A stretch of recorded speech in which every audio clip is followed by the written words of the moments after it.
and welcome back, everyone. Welcome back to another day, another weekend edition here of the OSC Elite Rising Star 19, day number 4. I'm of course just VIP with him, joined by these amazing players and by the people in chats as well. Welcome, bienvenidos, everyone, bienvenidos. Welcome to something a little bit different, something special. Welcome to an OSC Rising Star event. This is a tournament dedicated to the rising talent in StarCraft. So if you're used to seeing, and if you are used to watching players like Maru, Serral, Raynor, Clem, Hero, Classic, etc., this event does exclude them. This event does exclude those players. Instead, this event is dedicated to, again, the younger up-and-coming talents. I say younger. Basically, it is restricted if you did achieve too high accolades and too high placements in offline events, and even consecutively high placements in online events, then you are ineligible for this event. So recently, we had players like Percival qualify, or I should say, graduate. That's right. We had Percival, Young Yakov, Nick Rat. They did recently graduate from this event. Geralt Cristiano quite some time ago, and we have the other up-and-coming players instead, just below them, if you will. Let us go. This set has been running for a month at this point. It does last quite a long time. It's a massive bracket, double elimination, exclamation mark B in the chat to have a look at the bracket yourselves. Let's go. Let us go. Let us switch on over and catch up on the bracket itself. Once again, it is a massive double elimination bracket. You can see that this is the 4th week of the event so far, and we have been slowly progressing. We have been progressing here. Now, when it comes to this event, the two top seeds that I look at here are Shameless and GgMaChine. Shameless, he was able to take the 2-0 win over Fiant, a 2-1 win over Jumi, and Shameless is up against UD Soldier in the upper bracket semi-finals. Scrolling down, when it comes to GgMaChine, took down Hatzel 2-0, took down Moja 2-0, and GgMaChine is waiting for the win over Art and Hon Mono. That, fun fact, is going to be our first series of the broadcast. Art versus Homo, that's going to be our first matchup. That's going to be our first PvT of the night. And we're going to be following that matchup into GgMaChine as well. So it's going to be Art versus Homono into the winner versus GgMaChine. We won't be covering Shane versus UD Soldier yet here tonight. That'll be next week, of course. After this series, we'll be heading down to the lower bracket, where we have plenty of matches still ongoing. We have Babe Marine versus MilkiCow. We have Hatzel versus Sebesdes. We have Mini Zerg versus MilkiCow, Hydra versus Ledlix. We have Rebellion waiting for his opponents. We have Heart waiting for his opponent as well. A lot of matches still to go, and a lot of players still waiting for their opponents as well. As again, double elimination, so there's still plenty of rounds down here. Plenty of weeks of content. But again, as I mentioned before, we're going to be starting in the upper bracket. That is the goal. That is the plan. Also, bienvenidos, everyone. Bienvenidos. Young and up-and-coming talents. Oh, too late then. You're young at heart, Bab. Young at heart. It's okay. You can play, Bab. You can play. I believe. But here we go. We're going to be jumping into our first series. It's going to be a TVP here, Art versus Homono. It's going to be an interesting one. It's going to be an interesting one here. For those who are maybe a little bit unfamiliar with our players, we'll get into it. Spawning in the bottom left-hand corner of the Old Republic, we have the Polish Protoss player. We have the pink Protoss representing the Platinum Heroes. It is Art. And spawning in the top right-hand corner of the Old Republic, we have the South Korean Terran player. We have the Red Terran. It is representing Team Hyper 1, Hon Mono. And if you're in the chat, you know what time it is. It is Gamba time. Predictions are now open. Place your bets on who you think will claim the series. Best of luck in the chat as we delve into our initial best of 3. And Homono is beginning things with a proxy, which is standard, by the way. For those who don't know who Homono is the cheesiest Terran player in all of South Korea. Arguably the cheesiest Terran player in the world, especially when it comes to Terran versus Protoss. We expect nothing but cheese, nothing but all-ins out of Homeowner. He can play macro, don't get me wrong, he can play macro, but he often does not play macro, as we have 1 Rax at home, 1 Rax across the map. Now, based on the positioning here, do we have room for an add-on? This might be Proxy Tech Lab into Marauder with Marine reinforcements back at home. You back up the Marines, you pull the boys, you can hit with everything here as you hit with like 3 Marauders. Or this could be 2x Reaper with not the most committed start here. We'll see. We'll see if the Tech Lab is going to be started across the map. Meanwhile, we do see Art going for his own gate expand standard opener out of Art, which is again a little bit concerning. We have yet to see a scout. Oh, sorry, he does scout across the map. Probe doesn't get across, and yep, it is going to be Marina across the map, which means Proxy, it's going to be the Tech Lab into Marauder. So as we had assumed, it's going to be Proxy Marauder backing up Marines. You pull the boys, one base all in. There's a recall back home. Now, Art, what did he see? He saw one gas, he saw racks. So far, based on what Art has seen across the map, this looks like a racks expand. This looks like a greedy standard economic opener. But Homeowner has a reputation, so I would hope that Art, even though everything looks normal, everything looks standard, everything looks economic, I would hope that Art is a little bit more careful than that. And yep, he moves out with the second scout, and he will check their proxy location. Will he see? Oh no! Oh, he does. Whew, okay, he does actually deviate. He does scout. He does confirm the proxy, and back at home, we need batteries.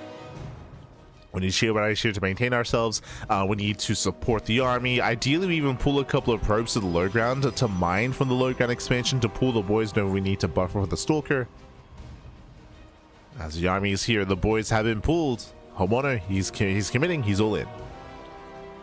He's going to be all in here. The battery is halfway done. Art needs more time. The first battery, it looks like it will finish.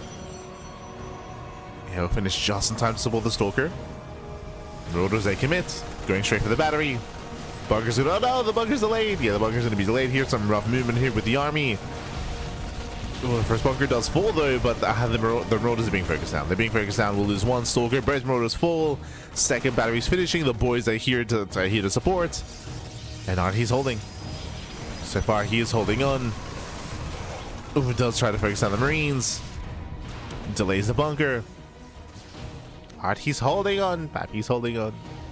Again, crucial, he was able to focus and trade with the Marauder. With the Marauders even. Bunker will not finish. The second battery is completing. And Art's fine.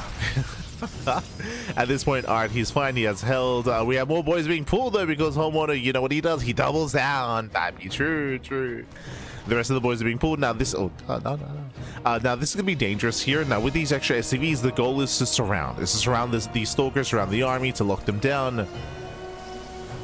But the Immortal has arrived. It was a robo follow-up. Very safe play here by Art. Going for the robo, going for the Immortal. 3 batteries. Oh no, he cancels. 2 batteries are done. Comes in for the surround. Do you have the force field? Oh, he tries to engage, going for the pylon. First pylon does fall, but there's still a backup pylon. Yeah, there's still that backup pylon as well. Does focus on the probes, trying to get on top of the stalkers. I mean, hey, that's 3 Marauders. Like, we're breaking through. He's trying to break through here. Probes are being pulled. Does focus on 1, does focus on 2 Marauders. There's 1 Marauder left, down to 0. And with that, GG Art, he does hold, he does defend, and Art takes game number 1.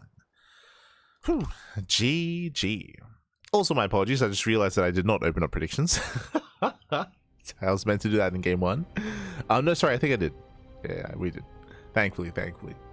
But here we go. We're going to be loading game number 2 here. Now, when it comes to Homeowner's build, now the downside of Homeowner nowadays is that everyone knows about him. He has a reputation. Previously, like 2 years ago, we saw Homeowner take down players like Hearthstone and like knock them the hell out of offline events. That was, sorry, even last year at DreamHack Dallas, or maybe I'm thinking of the year before that.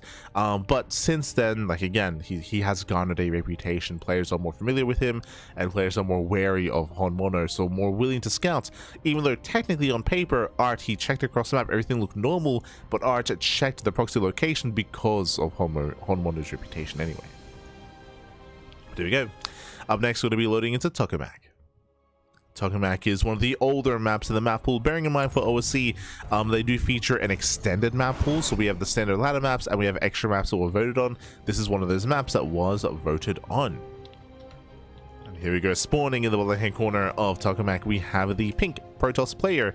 The pink Protoss player himself representing the 100 heroes, it is Art. And spawning in the top right-hand corner, we have his opponents. We have the South Korean Terran player, we have the Red Terran representing Team Hyper 1, it is Mono. Here we go, as we're jumping into game at number 2. So far, Art, he defended well.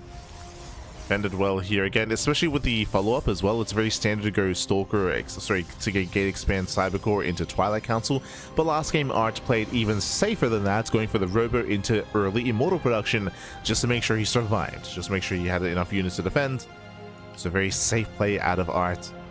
And this time on Mono, everything's back at home. Double gas. Okay, double gas opener this time. What does double gas mean? Double gas means that we're going for a delayed command center. We're going for a faster factory this time. Last game, it was 2 racks Marine Marauder, just 1 base all in. This time, a factory is going to be on the horizon here to get into factory-based production. This can lead into a 1-1-1, into another 1 base all in, a different variation, or it could just be racks into factory, into a CC to eventually expand into the mid-game. Into the early game, really. For now, the initial depot here is designed to wall off, to fully wall off, so the probe does fail to scout. Art sees nothing. It could be another 1 base all in, it could be another aggressive build, it could be a proxy, it could be an economic opener. It doesn't know. So Art is forced out. Art is going to be scouting here for proxies on the left hand side. Once again, a gate expand. Oh no, sorry, gate cyber expand this time from Art. A little bit safer.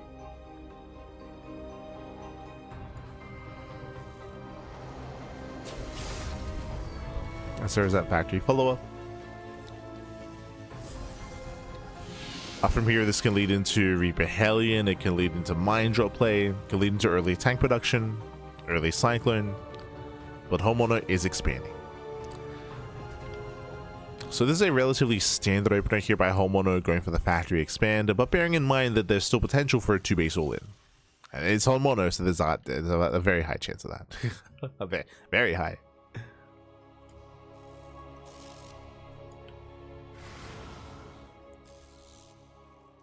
First step moves out for scouting information. Art is still looking for proxies. I don't blame him. Checking the map. Twilight Council opener out of Art.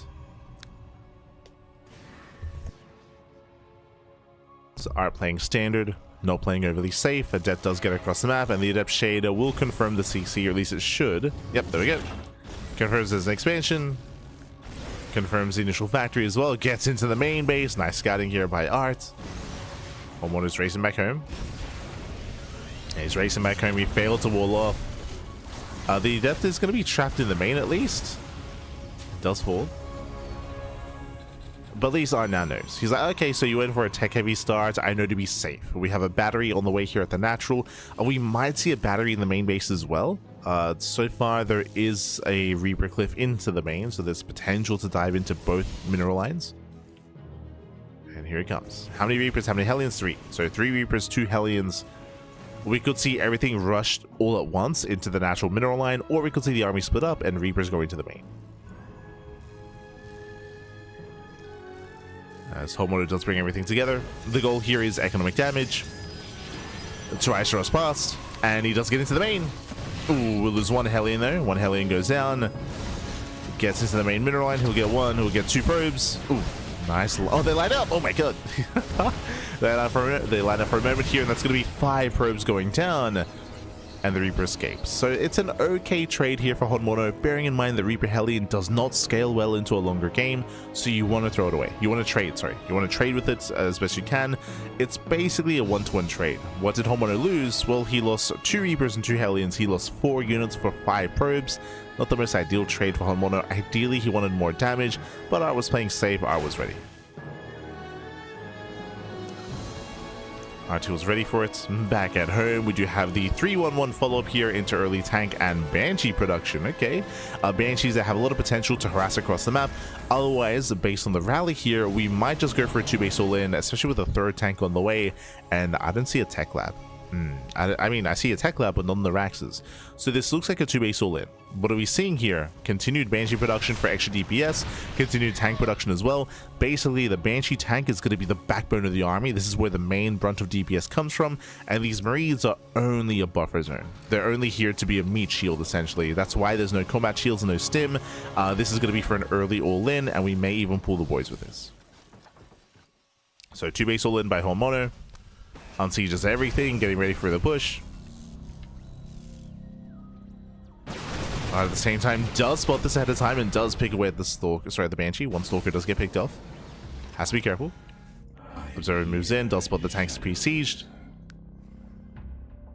Also, we're not casting ourselves, so we can call it what it is. We can see if this was last night, it'd be like, oh, let's go. We're going for a big timing attack, baby. Cab. Nah. We all in, baby. 2 base all in. We're waiting for a third Banshee. Third Banshee, 4 tank. Here we go. The boys are being pulled. Stalkers are coming from behind. Oh, they catch a tank. They get one. Very nice pick up. 1 tank goes down. Remember, the tanks are the backbone. Without the tanks, there's nothing here. So 1 tank already falls. Massive pickup. There's only 3 tanks left. Stalkers intercept the SCVs. They do intercept. And they can always recall. Remember, they can always recall back home. The All-In is coming. The third base does not matter. This doesn't matter. This should be cancelled. Oh, that's a kill. It's a bit of a misstep here from Art. Did not cancel in time. Army's coming in. Where's the recall? Where's the recall, baby? Tanks, they are sieging. Yeah, tanks, they siege up within range of the some of the production.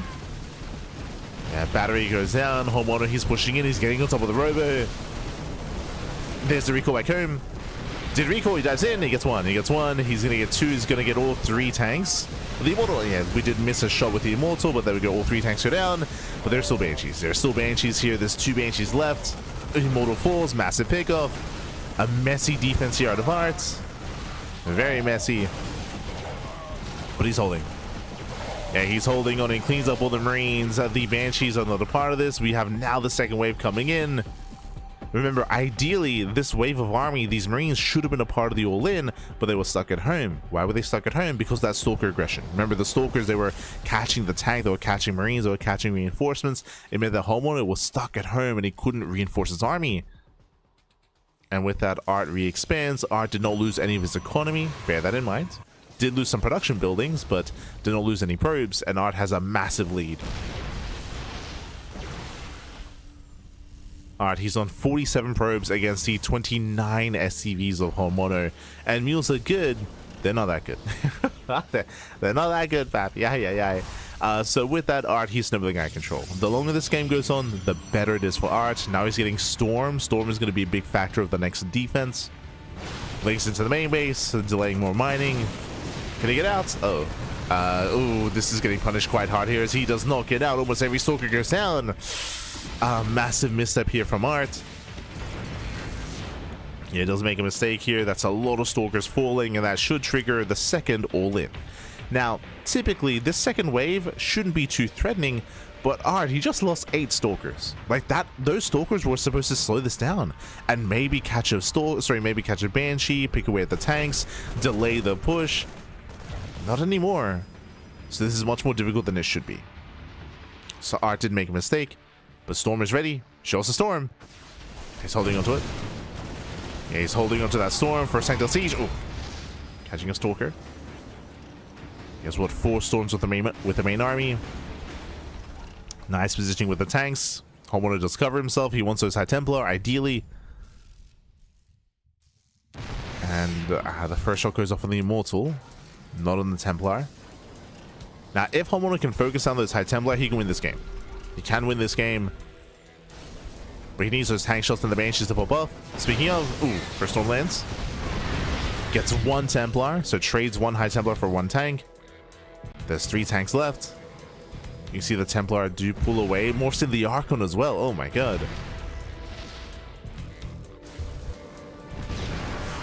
Morphs in the Archon. River goes down within range.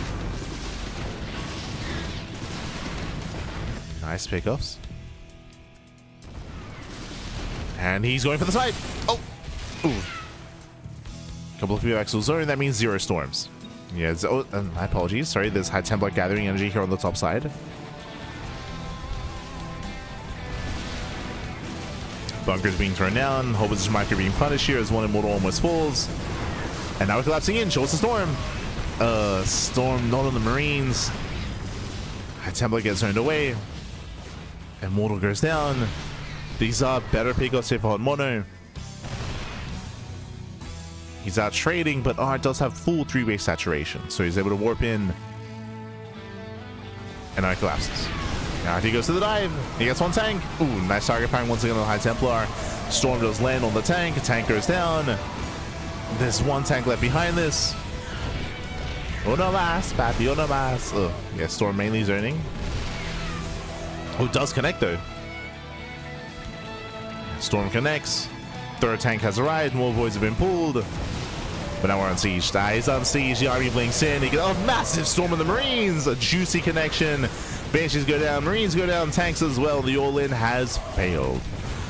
Whew, things got very spicy towards the end there. Again, Art made a massive mistake going into the main base and losing all those stalkers. That did prompt the all-in, and that made this a much more difficult defense, but Art still holds. Art, he still holds, he still defends. And with that homeowner, he has nothing left. GG Art, he will claim the series 2-0, advancing on to the next round. Whew, GG. GG, well played, Art. He will claim the series. Again, a very intense game there, and I can definitely see Homeowner bringing this to the ace match.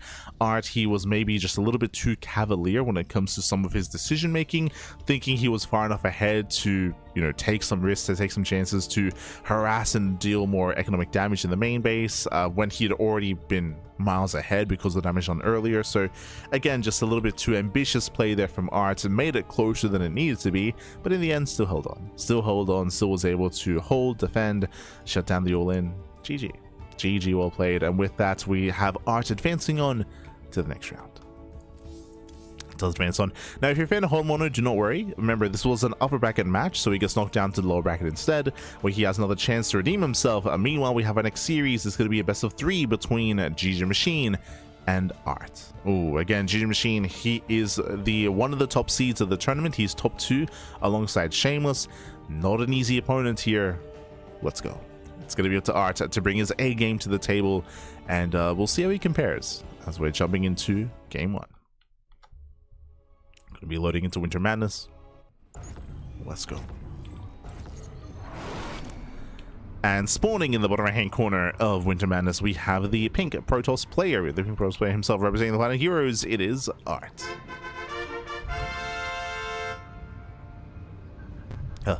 And spawning in the top left hand corner, we have the orange Zerg player, the orange Zerg player himself representing Stouty Balls. It is GgMaChine.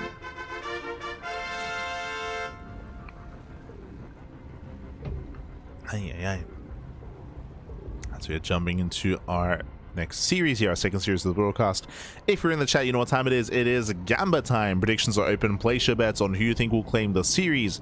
Best of luck in the chat. Now, coming into this, GgMaChine, he is the top seed. He's top 2 alongside Shameless.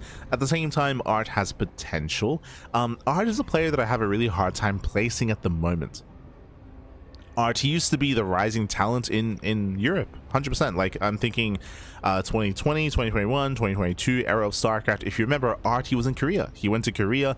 He was practicing, he was improving, he was training, he was getting very, very good, of course, playing in almost everything, especially in a lot of the Korean Open Cups.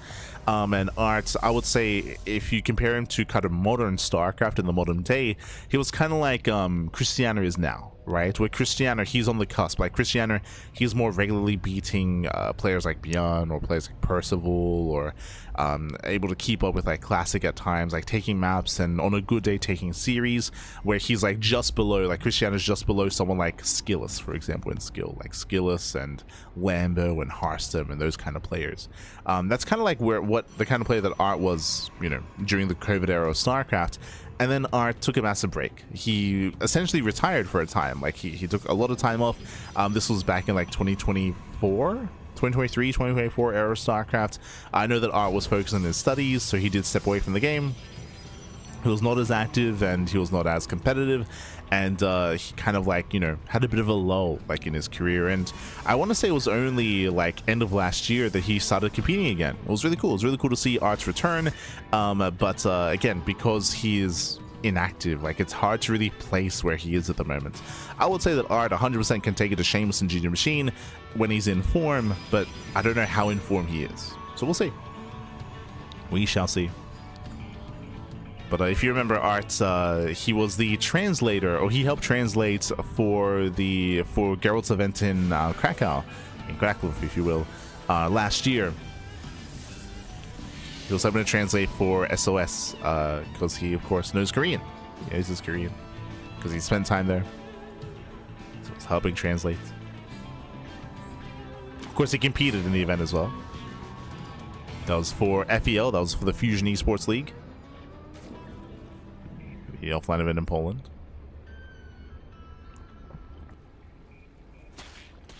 As from here, we are just going to be opening up hatch gas pool into our third base.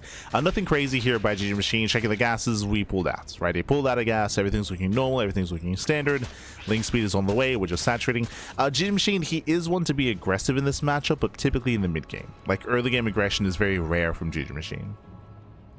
So just droning, just saturating. I would say, I think another comparison is that a player like Young Yakov is a lot more dynamic, a lot more chaotic. Just comparing another European Zerg player like Young Yakov can be a lot more aggressive and a lot more all-in. GgMaChine, a little bit less so.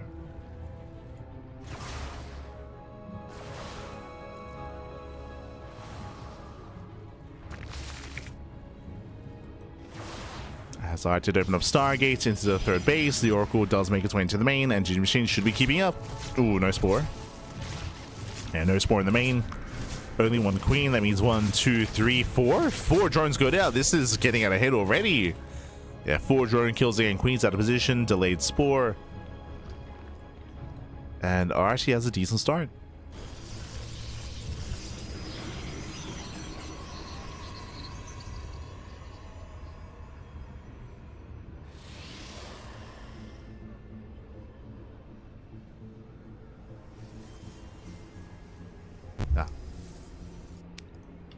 So decent start for Art. Behind this, going into double Oracle, claiming his third expansion, and we're going for a faster Robo. Wait, what? That is a Robo before Forge and Twilight Council. This is very odd. So seeing a Robo this early on, it feels like this might be +1 in charge into an early Templar Archives, into like a faster like High Templar Storm kind of composition.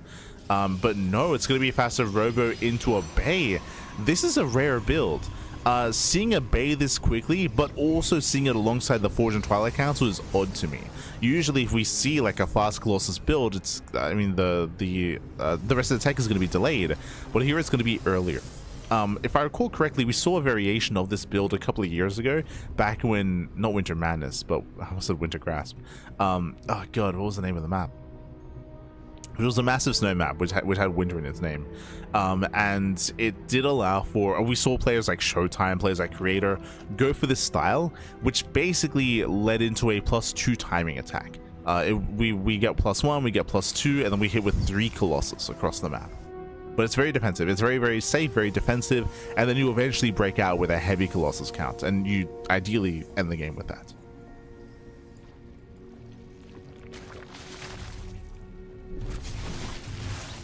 So as they poke in, and they poke in, they get another 5 worker kills. Very nice damage here by Arts. This is getting out of hand. That's 9 drone kills in total. Ay, ay, ay. Well, that's bothering me. What's the name of the map?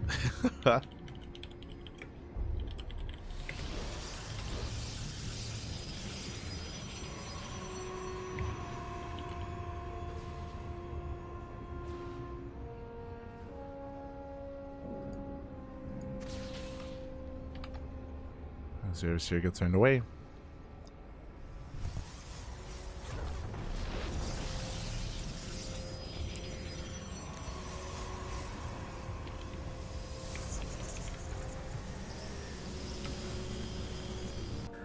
I'll say it was in 2024.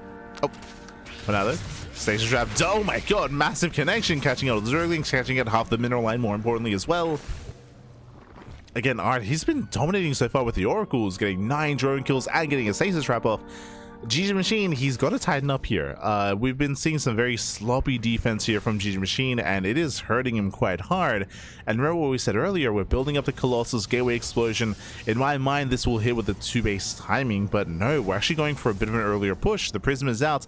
Instead of pushing with 3 Colossus, we're pushing with 2 Colossus plus 1 in Blink. Okay. So an earlier push here by Art. Third Colossus is on the way alongside the 4th base. But he is pushing, and it's going to be a Ling Hydra defense. I say that there's only Zerglings. Early Lings to defend. RT can warp in.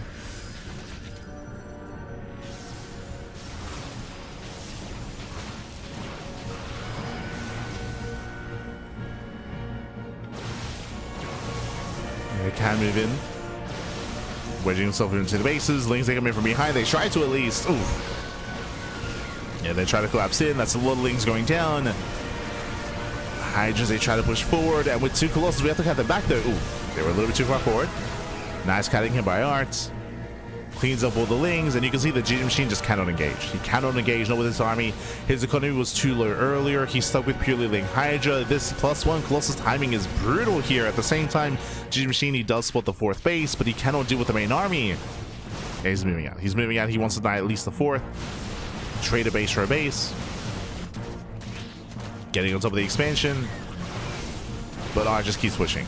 Yeah, he's going to keep on pushing. Just starting back the army. Punching some of the greed and maintaining that momentum. Takes out another base. 3rd goes down. Here comes the 3rd Colossus. And GgMaChine cannot hold. He cannot hold. Not against this. Not against 3 Colossi with purely Ling Hydra. The Queens, they do help tank. But he's getting a hand. Oh, the Vipers though. Yeah, Vipers have arrived. He gets 1, he gets 2. Very nice abductions. But it doesn't matter. Yeah, it's too little too late. It's too little too late here. Stalkers, they're forcing them back. Queens are going down. We're catching reinforcements. Another big warp in. The Prism will survive. Oh my god, does not. Okay, we're holding. GgMaChine is holding on. Snipes the Warp Prism, denies the warp in. They killed all 3 Colossus. And shout out to the MVP Vipers, by the way. Whew. GgMaChine barely does hold. He's down to 3 bases. He does have a worse economy, but he did deny the 4th base of Art. True. And the Hydras are holding. The Vipers survive. They're gathering energy again. Now, I still give the edge to Art. Art still has a better economy. We're even sniping one of the Vipers. Remember, it's still 3 base versus 3 base. This does favor the Protoss. So the Protoss is favored here. Lurkers are morphing in. I believe these are Lair Tech. Yep, Lair Tech Lurkers. They have reduced range. Oh, but they are revealed. And Art is forced back. Behind this, there is no backup Colossus actually transitioning into Storm. Interesting. So no more Colossi means he cannot keep pushing. We have 2 more robots on the way going into mass Immortal production. All these robots confirm that Art just wants to end the game. Wants to end it. He's not going for like a Skytoss transition, for example. Meanwhile, a big shout to Rotterdam in the chat. Amiga. ¿Qué tal? ¿Cómo estás? Bienvenidos. Good evening, by the way. It's quite late. Oh my god. Don't think Roddy usually casts until this late, but thank you so much. Thank you so much for the raid. Hope you had a great stream. Hope you had a great, I'm assuming, ladder session. Hope you had a great time. For those who are tuning in, welcome to the OSC Rising Star tournaments. This event does feature up-and-coming players. Basically, players that have achieved 2 high ranks or 2 high placements in tournaments are ineligible for this event. So this event excludes players like, say, Raynor, Serral, Clem, Maru, Hero. All those whole players are excluded. This is for the up-and-coming players instead. So think of players like GgMaChine, Art. Think of Shameless, for example. Hon Mono, true. Sebesdes, Fiant. For the up-and-comers. For the rising stars, if you will. True. But yes. Get some sleep back. Esther Rotterdam. Get some sleep. It's like 2 a.m. or something, right? In Europe? Like, I don't... It's very late. Oh. Has Lurkers able to zone away. Massive connections. Catching all of the stalkers. Oh, God. Catching all of the stalkers. Are getting caught out. Now, behind this, remember, he is going into triple Immortal production, so he's been making a massive amount of Immortals. Storm is done. Hide Templar. Late to react. Yeah, late to react. Late to respond. Massive pickups. Catching out a Templar. Lurkers, they move in. They have Lurker range. And GgMaChine just forcing his way in. Trying to at least at the same time massive counterattack. 23 drones going down, and GgMaChine just turns around. Oh, he turns all the way back around here. So many workers go down. Lurker Gen is going to be denied. Massive pickup, denying Adaptive Talons. Yeah, upgrade is denied, going for the Hive as well.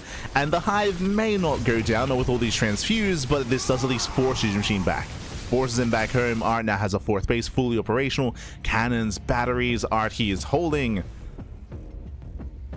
And over time, Art will outscale. He will outscale. He's got the stronger economy. He has momentum. Now pushing out. You could definitely argue that Art doesn't have to push in this at this moment. You're running into a wall of lurkers. Uh-oh. Art, calm down. Yeah, losing an Archon. Again, we do not need to push into this, but this is where now Art's style and his decision-making earlier is going to be hurting him.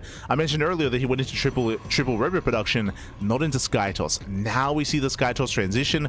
I would say this is the correct thing to do, but this is also delayed, right? This is going to be a delayed switch into Skytoss. This will take some time, and this is going to give GgMaChine the opportunity to recover. As Art has to back off, and GgMaChine can now re-expand. Can re-expand, re-drone, re-saturate. GgMaChine is still behind, that is true, but this time will give him the opportunity to maybe catch out the army, out position, and give him some opportunities to recover. It's not going to be easy. It's not going to be easy, but he can.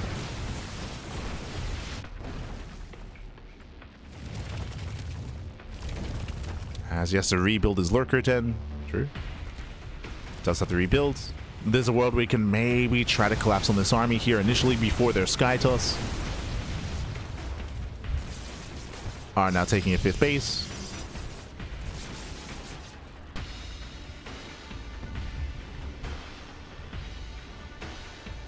Taking 5th expansion. Likewise, so is GgMaChine.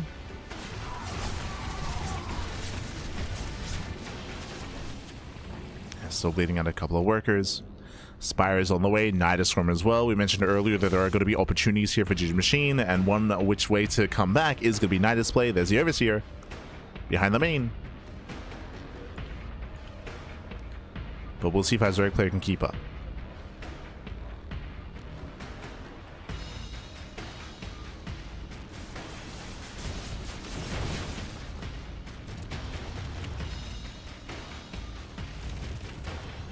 Roddy was casting the Patches Stone. Oh, there you go. Ah, let's go. That's cool to hear. Prism does warp in at the same time. Nidus did finish. Mothership is home to defend. And there is detection with the Overseer, but nothing shoots up. At the same time, that's going to be 14 drones going down, and Art, he just commits across the map. He just ignores. He's going for the Nidus. No. Going for the Nidus Worm. Lurkers, they do race back home. Yeah, they do race back. Base is going to fall in the end. I believe Art, does defend. Oh, for the most part. Yeah, Tempest, they will clean this up. They clean up the Lurkers. Nice abduction. Hydras, they do rush in.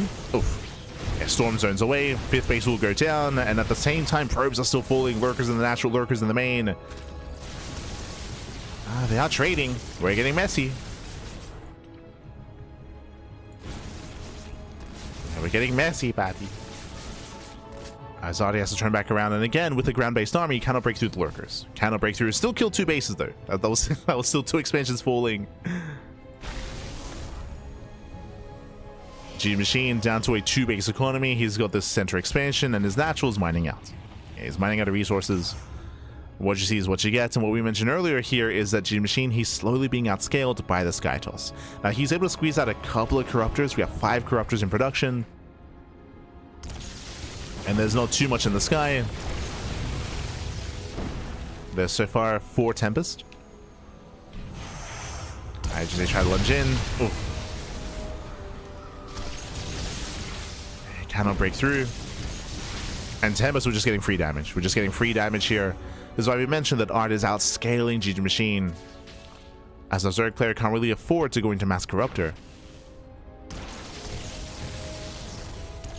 And bleeding armor Lurkers. There's still a Lurker in the main, by the way. There we go. Finally cleaned up.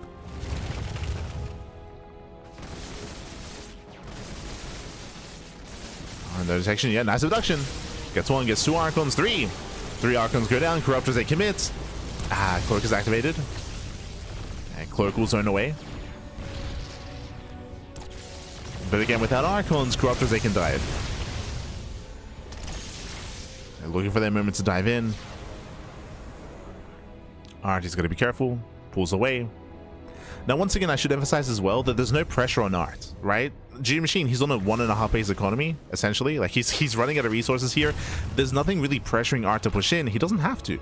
Art, he's chilling. He's got a fresh base. He's got fresh bases. He has mining going on. Brutaling run by the way, but he's taking more expansions. If Art wanted to, he could just back off and turtle up. But he wants to be more aggressive than that. He does push forward. Massive storms. Corruptors, they go for the dive. They get the mothership. Yeah, mothership goes down. They're going for the Tempest as well. Limited anti-air. And Art, he's bleeding out a lot of army here. And losing his High Templar, and he will lose every single Tempest. Yeah, Art is punished. He gets punished for being too aggressive, losing all of his Sky Toss, throwing away more Void Rays. And again, as you mentioned, Art didn't have to be here. Did not have to be out here. He has so many expansions. We could just chill. We can calm down. So better fight for GgMaChine. Oh. Now, bear in mind that GgMaChine's army isn't really getting any bigger here. He does finally re-expand. But even though this was a better fight for GgMaChine, and hey, he sniped the mothership, got all the Tempests, took out most of the Archons as well, despite all of that, Art is rebuilding, right? Art is remaxing faster.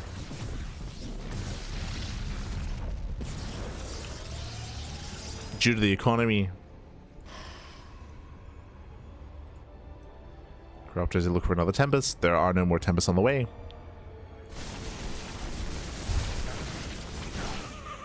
Oof, no detection. Center expansion goes down. GgMaChine getting desperate.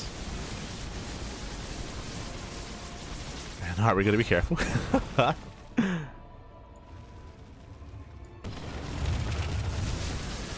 As Art, he does commit. Yeah, he does commit in. Not gonna be a pretty fight, but there's no support. Yeah, there's no more support for the lurkers, and he will break through. Takes on 5-6 lurkers. Takes on one of the Nidus Worms. And again, not the cleanest fight here from Art, but it doesn't need to be clean. Doesn't need to be clean. As bases are going down, that's a kill, not a cancel. Nidus Worm is dealt with. And at this point, Art has done it. There have been opportunities for GgMaChine that you can definitely argue that Art was overly aggressive at times. And overly cavalier. But he can afford it, it's fine. He can afford it back.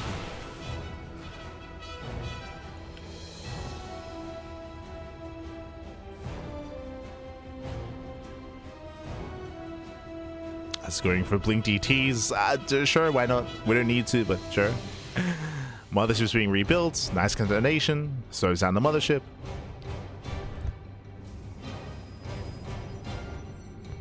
And what do we have to defend? We have, well, we'll say 9? Yeah, 9 lurkers. 9 lurkers. We have 5 hydras, a couple of corruptors.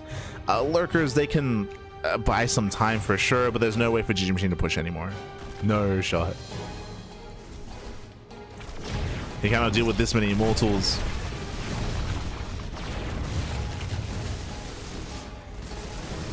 As he does try to hold the line. That's another 7 drones going down.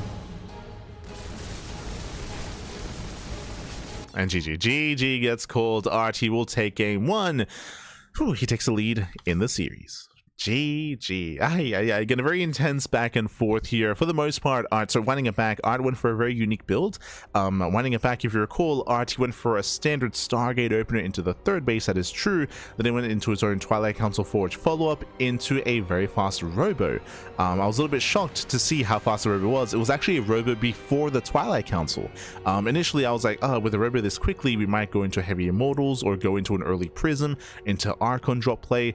But no, it was for a Robo into Twilight Council Forge, into a faster Bay, into fast Colossus production. And I was assuming it was going to be a +2 timing, but no, it was a +1 timing instead. +1 hit with 2 Colossus and with his Blink Stalkers. It was a very early push here by Art, and GgMaChine was woefully unprepared for it. I don't blame him. It was a very unique build, a very unique timing here from Art, and it worked wonders. Did work well, specifically against the Ling Hydra composition of GgMaChine. Was able to push on through, break out to break the 4th base and break the 3rd as well. And with that, Art, he was in the driver's seat from that moment. That's the moment where he decided, of course, to back off and to go into Heavy Immortals, into triple Robo, where we could have seen that transition into Skytoss faster, which would have led into a stronger mid-game. Instead, we had that back and forth moment, and despite that, we're still able to dominate. And here we go, we're getting into game number 2, and spawning in the top right hand corner of Tokamak, we have the Polish Protoss player, we have the pink Protoss representing the Planet of Heroes, leading the series 1-0. It is Art. And spawning in the bottom hand corner, we have the orange Zerg player representing Stanley Bulls, down in the series, one of the favorites for the entire tournament, but struggling here in this matchup. Can he bring it back? It is GgMaChine. Let's go. Let us go as we're jumping into game number 2 here. And if you're watching this game, you might be thinking to yourself, like, hold on, Tokamak, what's going on? Bearing in mind that that OSC tournaments, so think of the OSC mid-season playoffs, think of OSC King of the Hill, OSC Rising Star. OSC tournaments do feature an extended map pool. They have the standard ladder maps, but they also have maps that have been added on due to voting from the player base. So players, they vote on maps, and Tokamak is one of the many maps that has been added to this tournament. I believe it's 3, if not 4 maps have been added. Hold on. Let me just double check. So the map's added here as we do go for a proxy hatch or a hatch block here on the low grounds. Behind this, it is an economic build. Bear that in mind, it is a hatch build, not an early pool. So this is just designed to delay the economy. This is not meant to go into an all-in. So just laying the economy here. But very quickly, the maps that were added were Tokamak, Submarine, and Beckett Industries. Jeez. Again, a bit of a blast from the past. If you remember, Submarine and Beckett Industries were back-to-back in seasons, and they were both the rush maps of their respective seasons. And that was during the COVID era of StarCraft. That was like around 2020, 2021-ish era of StarCraft. Tokamak is a little more recent, a little more modern. From last year, if you recall. There we go. Here we go. For now, it's going to be a 2-gate response, so good reaction here by Arts. Very good reaction. The way this works here is that GgMaChine, he wants Art to pull the boys, and that is one way to deal with this. If pros are being pulled, I think it's like 7 pros being pulled, that would be worth it for GgMaChine just because he's denying mining time. Instead, Art goes for the much more stable, much more responsible 2-gate follow-up here. This means that he makes 2 Zealots into 2 Adepts, into a 3rd and 4th Adept, into heavy aggression in the counterattack. Yes, the expansion is still delayed, but this is going to be forcing out Zerglings. It means that GgMaChine cannot drone. If he drones, he dies. So we have 6 Lings on the way. The Queens are in production as well, and we'll see what Art can get done. So making more Lings behind this. GgMaChine still does expand, claiming his 3rd. And it comes down to the unit control here for Art to see if he can gain value with this army. As Art doesn't go for a 3rd and 4th Adept, he instead goes for the Stargate. Does go for the Stargate. Lings, they do get surround. Ooh, massive pickoff, massive cash. That should not have happened. Surrounds one of the Adepts. Zealots are dealt with, and there's only 1 Adept in the main. Only 1 Adept here, so a bit of a fumbled assault here from Arts, getting surrounded, getting called out, and GgMaChine will defend. He'll defend nicely here. So far, we'll lose 1 drone. We'll lose 1, we'll lose 2. Yeah, 2 drones go down, but 2 drones for 2 Adepts and a Zealots. 2 Adepts and 2 Zealots. That's, again, a worthwhile trade here for GgMaChine. Could have been a lot worse. Could have been a lot worse here. Behind this, he's droning, saturating, link speed is on the way. GgMaChine, he pulls out. He does pull out of gas, bear that in mind. And there's going to be a Stargate into Twilight Council follow-up here on 2 bases. Ooh, interesting. So very fast Twilight Council.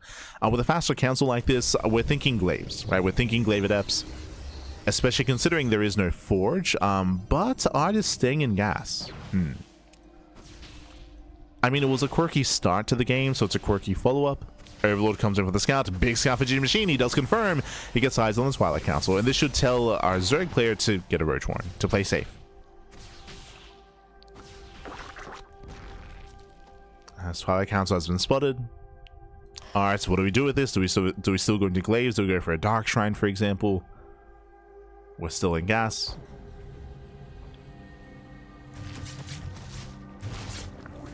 This time Art is deflected. If you recall, If you recall last game, one of the reasons why Art had such a strong presence and such a strong start was he killed 9 drones. Remember, he killed 9 drones with the first 2 oracles, didn't even lose any, and he got a stasis trap as well. It was just a very shaky start for GgMaChine. Meanwhile, we're going into Blink. There was a big delay, by the way, I don't know if you noticed, but Art, it took him a long time to actually start his upgrade. I'm sure he was deliberating what to do because he got scouted. Going into Blink, catching a queen. Does get one, not bad. Oof. Does get a queen for an oracle though. Oracle does go down. So far GgMaChine is holding. Despite that, we'll still lose some drones. 1, 2 drones going down. And it's going to be a late forge. Yeah, early blink, later forge here. This does mean that Art can be more active sooner. He can be more aggressive. But of course this confirms it won't be an all-in. Like, he's not going for like a 2 base, like 6 gate all-in, or an 8 gate even on 3 bases. Late third, Lings, they move out across the map. The Oracle is back at home, but there's not much energy. Yeah, there's not much energy left. Collapsing of the Stalker, nice round. There's the energy overcharge. Never mind. I was like, he has no energy. It's all good. He's got the overcharge. Art, he is holding, but again, Art has a very rocky start to the game. The early blink has potential for some damage here. The issue though is that, I mean, 1, early blink means that we have it available against an all-in. If GgMaChine were to go for like a big 2.5 base or 3 base all-in, Art would be ready for it. But the problem here is that GgMaChine is droning. He's droning, saturating, layers on the way, later Eva chamber as well, getting into upgrades. And it looks like this early upgrade timing isn't going to achieve anything, which means Art is falling further behind. The early upgrade timing means that this third base was later, right? Late third, late saturation, late pro production.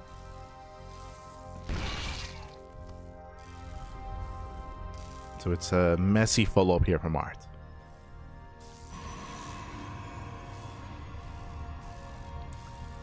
So Art is staying home. He's staying at home, getting into Storm, Charge, Robo. Working towards the mid game.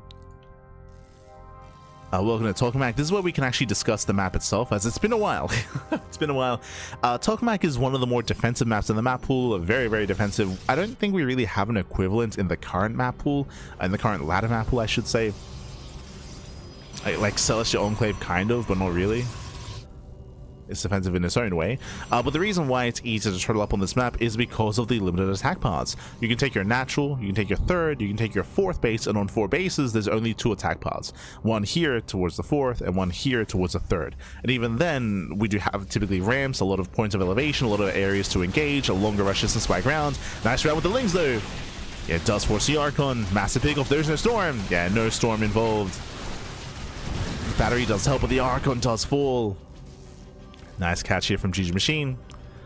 And you notice something, GgMaChine is already drawn up to 83. He's already on 83 workers, minimal drone losses throughout the course of this game as well, and now we can focus purely on Ling Hydra production. And this shows just how far ahead GgMaChine has been this game.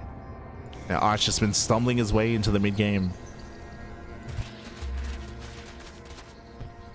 Failed to get damage done with the initial Adept Zealots. He also lost his first Oracle, if you recall. The 3rd base was delayed because of the early blink that never came into play.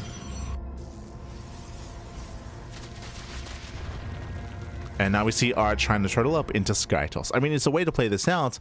It's one of the ways to recover in this game, but again, we're relying here on GgMaChine being more passive. Now, Storms will help, but I don't know if it's going to be enough.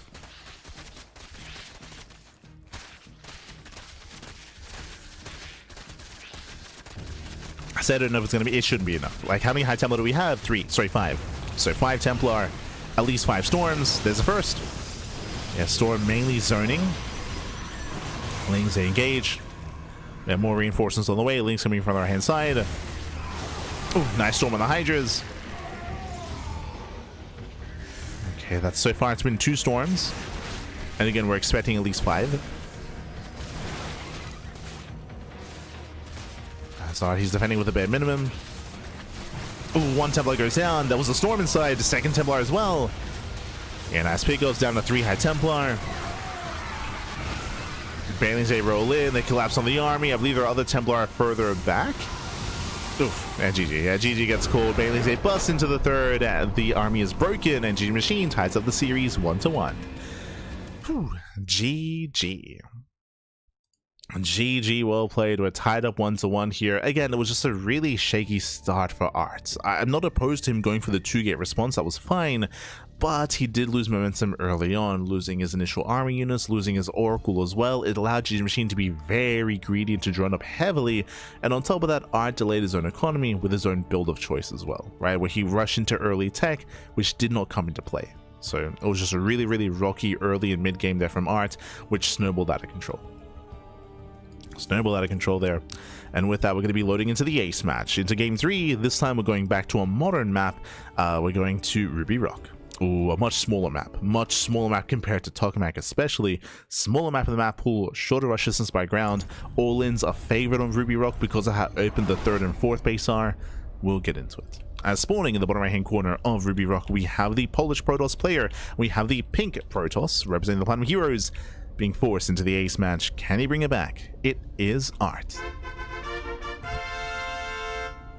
And spawning in the top left hand corner, we have as opponent, we have the orange Zerg player representing Stouty Balls, tying up the series, bringing it back, and momentum is on his side. It is GgMaChine.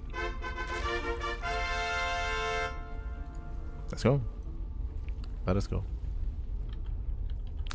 We need more GgMaChine 2v2s. True.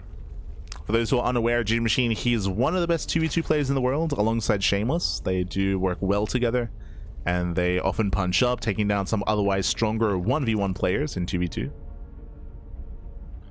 It's very good. Where do we go?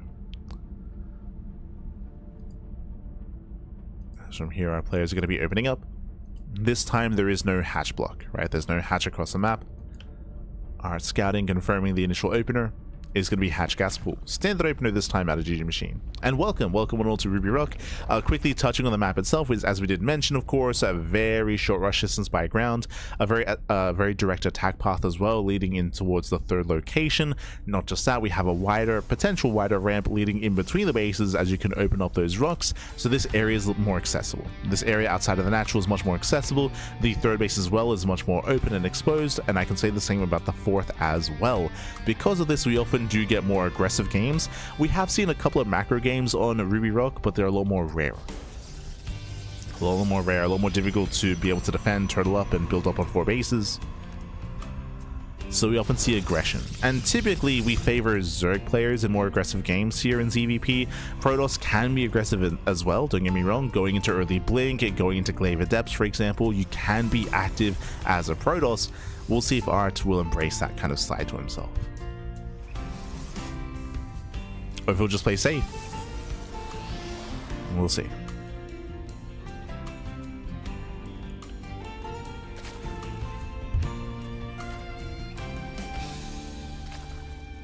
For now, standard opener. Standard openers here. Link speed is on the way. GgMaChine pulls out of gas, so there's no shenanigans early on. There's no early tech. From here we should be expanding, and we're expecting a Stargate opener out of Art. Typically, if we were hiding certain tech, we'd throw down the pile a little bit further back. Art even throws down a Stargate under the Overlord at the natural base as well, so no hidden tech, there's no ambiguity about it. GgMaChine is aware, and he will even scout the initial unit of choice, whether it's a Void Ray or an Oracle. We go.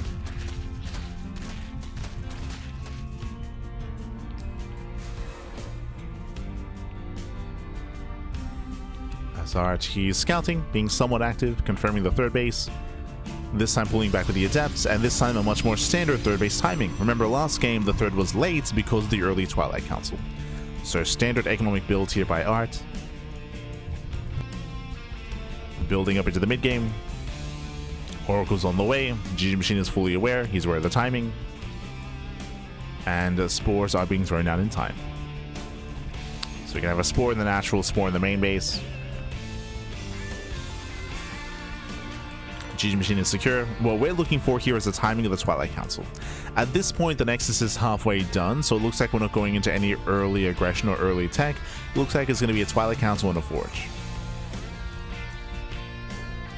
Looks like a standard follow-up. The Oracle does move out.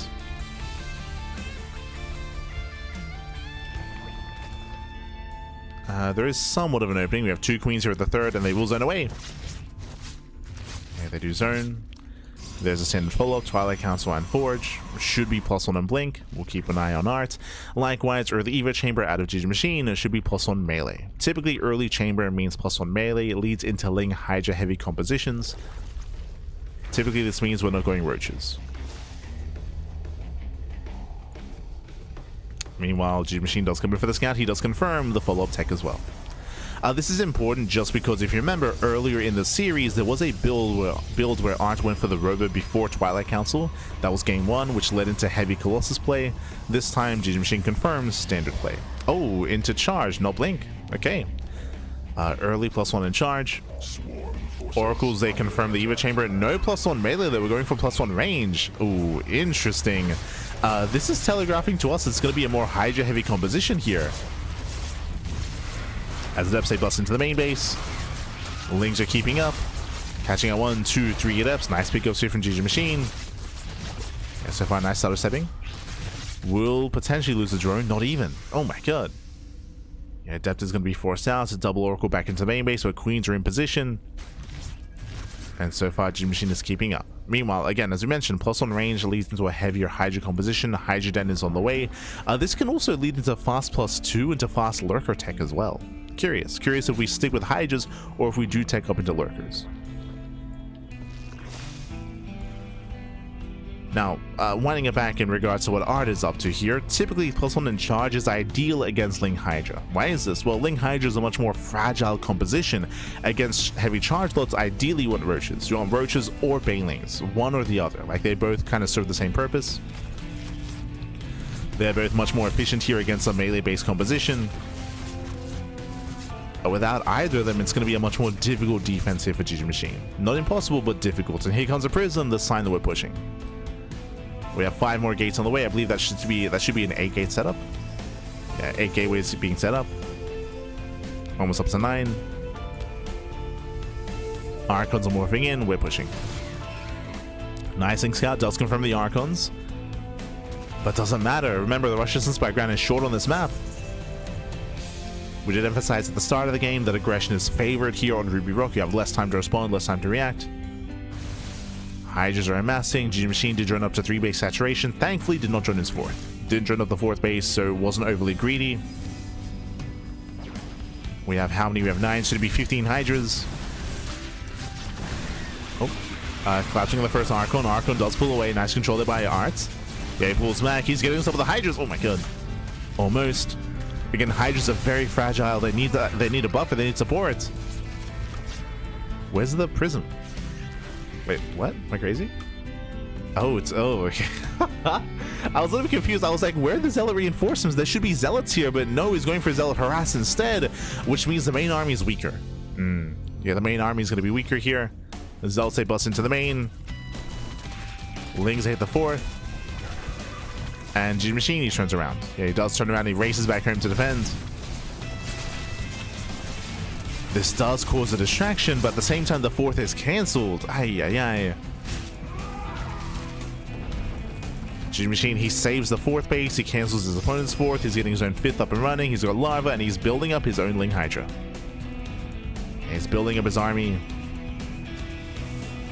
Art, he will have Storm to defend, but hey, remember what we said earlier, it is difficult to defend on 4 bases on this map. The bases are just so much more accessible, so much more open. Lings collapse in, they want the High Templar. Oh no, he gets this around. Yeah, forces the Archon as well. Storm is on the way, but there's only 1 Templar. Now 2. That's going to be 2 Templar. It's going to be the NG overcharge. Storm is going to be available. Show us our first Storm. Oh, yeah, first Storm on 3 Hydras. Not ideal. And there's 1 Storm left. Oh, does land. Oh my god. Juicy connection. Hydras are exposed, but here come the Ling reinforcements. Remember, behind this, no drones. Behind this, GgMaChine, he's not droning, he's not saturating. GgMaChine is committed. He's going for a 3-base all-in, a pure Ling Hydra. He wants to kill, he wants to end the game, and he is. Yeah, he's slowly pushing through. No more High Templar, no more Storms. The early Zealot timing wasn't really worth it. And GgMaChine, he has broken through, takes down the Immortal. There's one Immortal left, one Archon remaining. Starter steps in. Oh, and there is no splash damage, not anymore. And no more splash damage, does rush on in. There's no battery behind this either. Gets a full surround. GgMaChine, he'll claim the series 2-1. Whew. GG, well played. An interesting build here by GgMaChine. As we mentioned, went into fast +1 range, went into a heavy Ling Hydra composition, and didn't run up his 4th base. But behind it, we saw that Art likewise went into an early charge timing, but didn't commit either. I was a little bit surprised.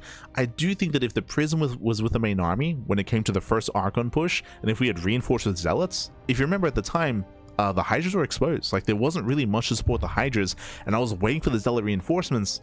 But they never came. They never came because instead we opted to go for harass instead. So I do think there was some potential there to trade with the army and to get on top of the Hydras. Alas, in the end, RT backed off. He went for harass instead. He lost his 4th base, and it all just kind of snowballed out of control. GG. GG, well played. Not just that, of course, we should also emphasize what we said at the beginning. Ruby Rock, it's hard to be the defender. And RT chose to try to turtle up back at home and secure his bases, but the 3rd and 4th base is just so much more accessible on this map, and there aren't many choke points. That's what I mean by accessible. Like, there aren't many choke points, there aren't many positions to have that defender's advantage. The defender's advantage is diminished on Ruby Rock. GG.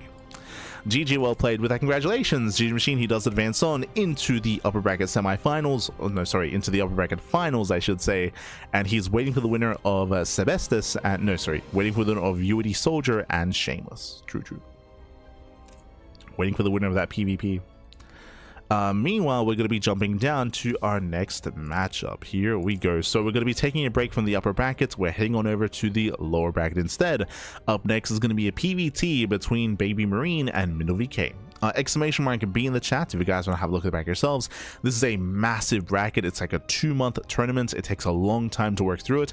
This is week 4. This is week 4. We're a month into the tournament, and it's double elimination, and every match is broadcasted. So a lot of games, a lot of matches are scheduled. Up next, we have a lower bracket match. The loser of this series is eliminated from the tournament. If you're a fan of Art, do not fret. He's still in the tournament. He just gets knocked down to this lower bracket. So here we go. We have a fresh series here. It's going to be a TVP. Game 1 is on Tourmaline. Let's go. We're jumping to game 1. And for the first time tonight, we get to experience some Terran. Drew. Oh, sorry. For the second time. I forgot about Home. Does Homeowner really count? Does he? He's his own kind of animal, Pappy. Aye. But here we go, spawning in the right-hand corner of Tourmaline, we have the blue Protoss player, the blue Protoss player himself, representing Sizome Gaming. It is MilkiCow. And spawning in the bottom-hand corner, we have his opponents. We have the Italian Terran player. We have the red Terran representing Streamer Zone. It is Baby Marine. And if you're in the chat, it's Gamba time. Predictions are open, and place your bets on who you think will claim the series. Best of luck in the chat as we delve into our TVP. Let's go. Whew, let us go. For those that are curious, Baby Marine, he got knocked down to the lower bracket by Hon Mono in their TVT matchup, in their Terran versus Terran. MilkiCow, he got knocked down by, let me just double check. He got knocked down by Fiant. So Fiant took down MilkiCow, Homono took down Baby Marine, and now welcome to Tourmaline. Tourmaline is a very small map of the map pool. Shore rushes spike round. Speaking of aggressive map, we're gonna be going for a 2-gate opener. Okay, this is very rare. We don't see this too often here. So 2-gate opener, hyper aggression out of MilkiCow. I'm sure he's hoping that Baby Marine goes for an economic opener. And do you see what I see? I see 1 gas. Yeah, 1 gas geyser. This tells us that Baby Marine, he's going for a Rax into CC on the low ground. Economic build here by the Terran player. This is ideal for MilkiCow. So Mindo is taking a risk, he's taking a gamble, and it's gambling well so far. There's that CC. This means that later factory production. It's just a greedier build here by our Terran player, and MilkiCow wants to punish that greed. As second gateway is done, we're waiting for the Cyber Core, and then we can make 2 units at a time and reinforce and just push across the map.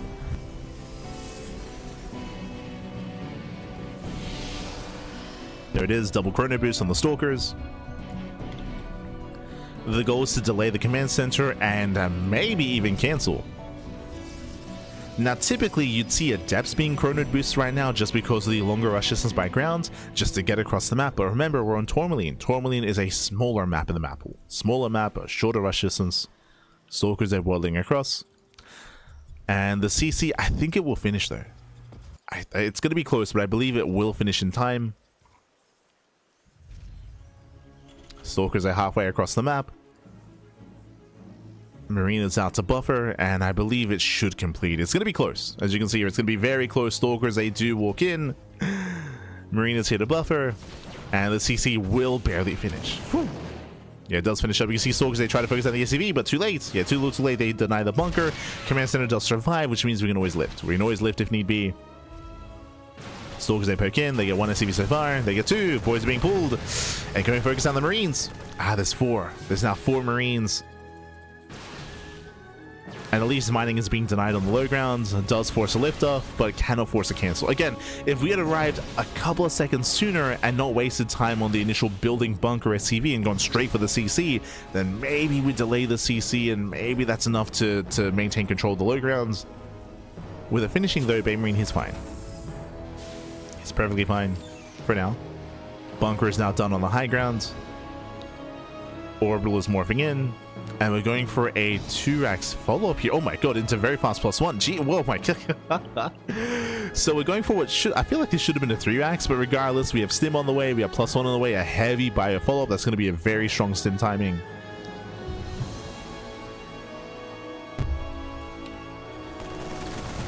MilkiCow, he did scout the second racks as a reaction charge. I do like this. He's going into charge, not blink. So charge-based openers are ideal against heavier aggressive builds from the Terran player. Stalkers are better at harassing, at denying drop play, keeping up with Banshees, Raven harass, Widowmine drops for example, picking away at the army, harassing and diving into the main base. But if we believe that there's going to be an early timing attack, that's when charge can excel. Oh. Stalkers are getting low. Ooh, does catch a Stalker. Very nice target firing out of Bay Marine. Nice target firing. Pulls away the weakened Marauder. Catching a second Stalker. These are some rough trades here for MilkiCow. As one's... Oh, the Marauder! Ooh, does go down. Yeah, it gets 1, gets 2 Marauders, but does throw away Stalkers. Oh, that's 4 Stalkers going down. Heavy losses for MilkiCow. It may not look like a lot, but this early on, there's not much of an army. There's only 2 Stalkers left. Only 2 Stalkers. Charge is on the horizon. Bay Marine, he should be pushing soon. Stim is done. So is +1.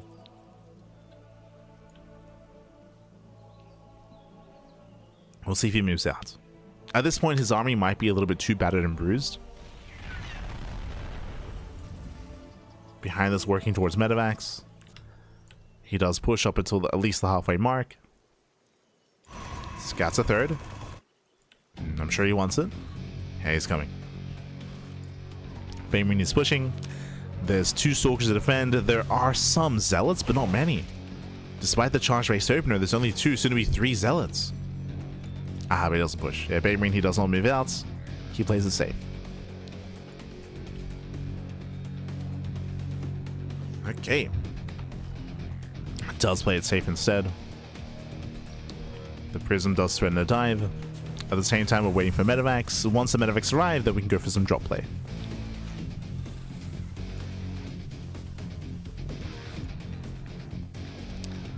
Likewise, Mindle also being active. Also pushing out. War Prism does dive in. Does go for a massive warp in, distracting Baby Marine. Does him into the main. Zealots coming from behind. And Mindle, can he pull him apart? So far, looking down part of the army. Very nice force fields. Zealots collapse in. They catch out a bunch of Marines and Marauders. And then we're coming from behind. Yeah, we're coming from behind as well. We're coming in for the surround. Does he have enough? No. Yeah, the answer is no. Barely not enough Zealots. And with that, we stim on in. We break the Zealots, the Stalkers, and the Sentries. Everything goes down. The Prism is still alive. Going for another warp in. The Prism is still active at least. Distracting Baby Marine. Catching at the eBay. But again, these have been some rough trades here for Mindle.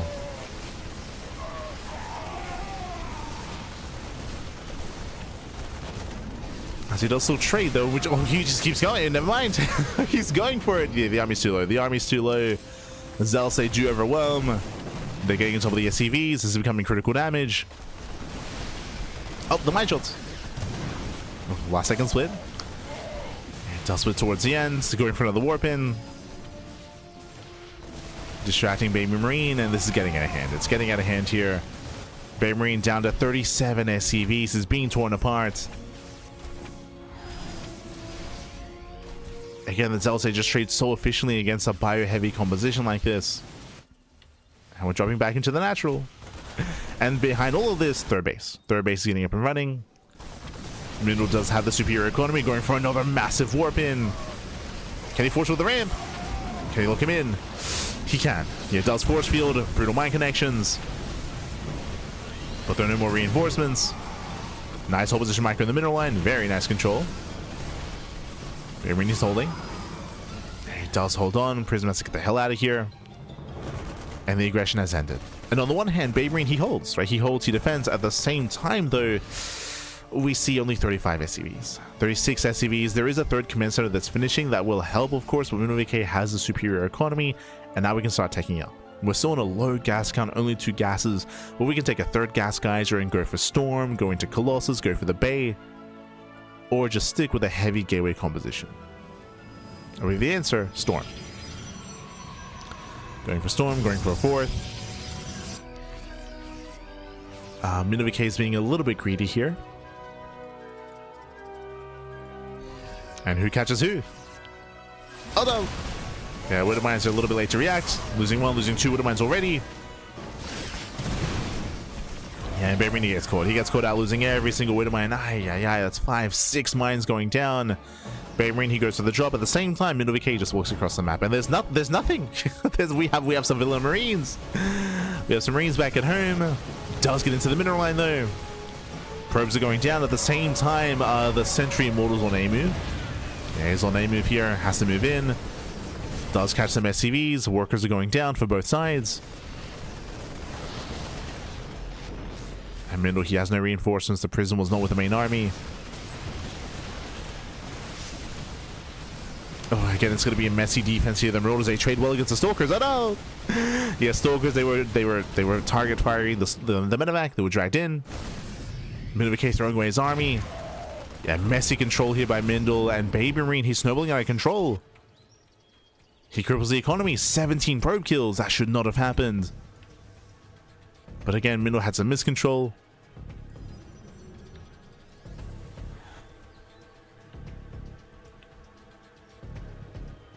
Baby Marine, he suddenly has a better economy. Jumping into the 4th base. And this was Mindle's game. Like, Mindle, he was in control for a while. He was trading well for himself, but alas, 5 probes go down. Mine shot on the Prism. Prism goes down as well. Mindle bleeding out more units. Jump into the main base. And Mindle is falling apart. He's falling apart. As the drop play continues. Oh, the boys? Oh, God.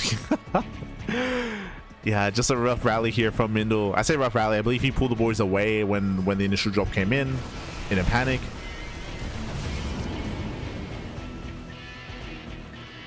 So very messy, very chaotic. Oof. As Baby Marine just keeps on dropping, gets into another mineral line. Massive mine shots here on the Zealots. Oof. Brutal connections, drop back into the main base, and alas, the army just isn't there to defend. The supply isn't there. And Baby Marine, he snowballs out of control. GG gets called. He does take game number 1. GG. Whew. GG, well played. Again, a rocky early to mid game here for our Terran player, I will say that. Baymarine, he was having a very hard time keeping up with the non-stop aggression from MilkiCow. It looked like to the point where MilkiCow, he almost broke Baymarine then and there, and then we had the drop play, then we had the counterattacks, and MilkiCow, he had some very messy defense. Again, he did focus fire the medevacs with his stalkers, he did queue up the target firing, I should say, which meant that he was his arm was just blindly chasing the medevacs and taking some free shots from the Marauders. We had as a result of that, Marauders, they won the fight. They killed what, 5-6 stalkers. They punished the army, they maintained the drop, and things just got out of hand from there. Just so much damage was being dealt, and Mindle just couldn't defend. Could not defend, not with such a limited army. GG. GG, well played. Again, a very intense, very messy back and forth, and that leads us into game number 2. Baymarine, he has a lead in the series, and can he close it out? Can Mindle fight back? Let's go. Let us go. As spawning in the top left-hand corner of Ruby Rock, we have the Italian Terran player. We have the blue Terran representing Streamer Zone. Leading the series 1-0, it is Baymarine. And spawning in the bottom right-hand corner, we have the red Protoss player representing Saxon Gaming. It is Mindle VK. Let's go. Let us go. Meanwhile, big shout out to Defiance in the chat. God, thank you so much. Thank you so much for subscribing with Twitch Prime for 5 months, almost half a year of support. Gracias, papi, gracias. Thank you so much for the support. We do appreciate it. Fun fact, we are going to be actually casting some of Defiance's games later on in the broadcast. We'll be featuring some Defiance as he was competing earlier against, I believe, Fiant. I believe it will be a TVZ versus Fiant. We'll get there. We'll get there. For now, though, this time Baymarine, he does mix up his opener, does mix up his build, double gas opener here by Baymarine, going for a faster factory this time. Remember last game he went for a faster CC, and he barely was able to finish it up. MilkiCow was not able to delay, not able to disrupt. Oh, hello. As this SCV does not go for the scouts, does not go for the eBay block, we're setting up for what looks to be a proxy location. Are we going 1-1-1 proxy factory to proxy starport into Hellion drop? Looks like we are. Yeah, Rax is done. Show us the Rax. Show us the factory, I meant to say. Where's the factory? Another SCV moves out, and it looks like we are going for the proxy. So the second SCV is a scouting worker. This first one is to get the proxy going. Yep, there it is. There's that factory. And I believe this should be for Hellions into a Hellion drop. Technically, there is a niche build that you can go for where you can like float the factory into the main base and go like proxy Widowmine. But that's a very niche build, and the factory would be closer if that was the case. It'd be more to the edge here to float in. So this should be Hellions.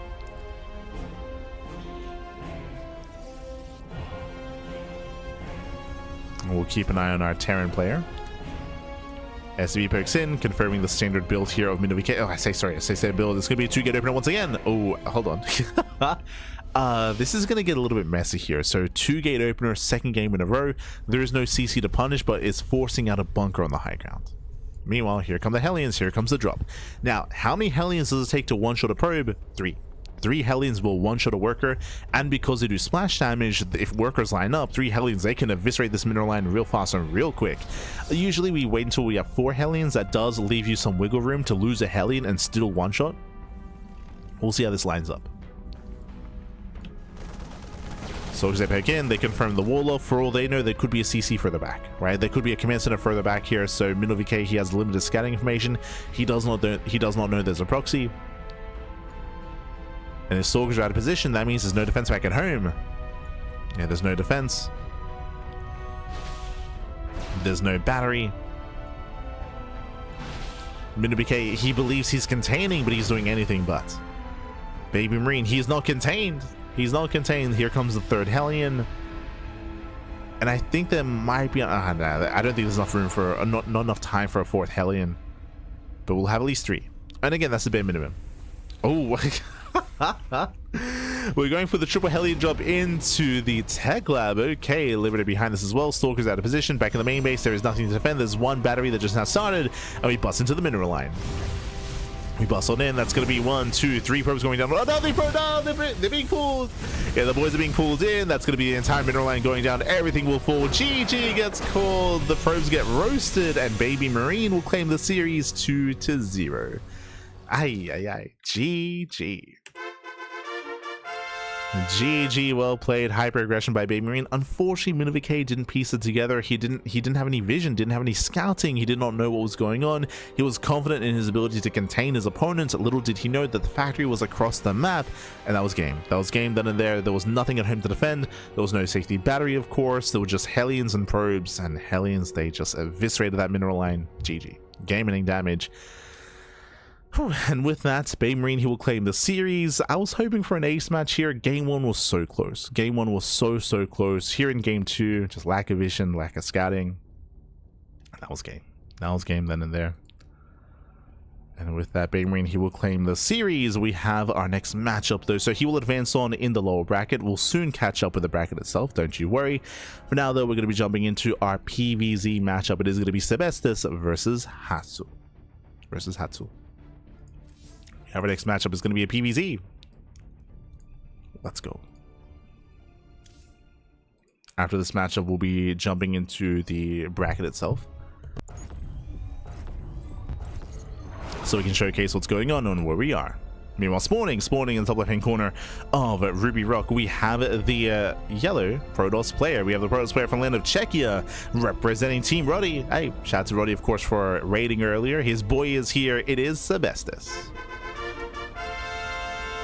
One of his boys. And spawning in the bottom right hand corner, we have his opponents. We have the pink Zerg player representing the Platinum Heroes. It is Hatsu. Here we go. Sebesdes coming into this is one of the more favored players to go far in the event. Meanwhile, Hatsu is typically hyper aggressive and hyper cheesy. We often see all-ins, often just a bunch of all-ins here. Early gas, early pool timings is what we expect out of Hatsu. For now though, hatch first. Okay. For now, it's going to be a hatch first build out of Hatsu. I'm going for a standard opener. Sebesdes, I'm sure, is somewhat familiar with Hatsu's play and Hatsu's style. We'll see. As a probe is coming for a scout, and we'll confirm the timing of the hatchery.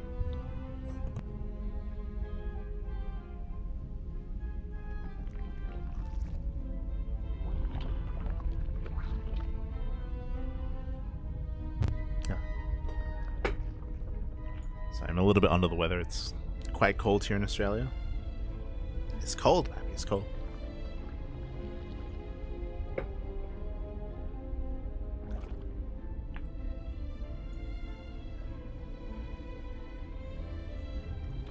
Okay, we're good. Solid. So it is going to be a hatch gas pool standard opener out of Hatsu. Likewise, Sebesdes does confirm, going for his own gate expand into Cybercore. Everything so far is looking as it should. So far, at least. So far, so good. From here, our eyes are going to be on how this gas is going to be spent, whether it's only link speed, and whether or not Hatsu stays in gas. As I mentioned previously, Hatsu has an aggressive reputation, so there's a higher chance that we stay in gas, and we could go into a fast Roach Warren, or into a Bane Bust, for example, or something more unorthodox. Or we could pull out and play standard. True. Could be the case. Initially, we have our third base on the way. Hatsu is backing up some gas here, and is staying in gas as well. So what's important is that Hatsu is mining more than 100 gas. Link speed has begun, and we are still staying. Okay, we're somewhat pulling out. It's a little bit inefficient, a little bit messy here when it comes to Hatsu's execution, but I believe it looks like a standard opener, only leaving one in gas. From here, Stargate open out of Sebesdes. Going with the Stargate, into the Oracle, into the third. So far, everything's very standard from Sebesdes.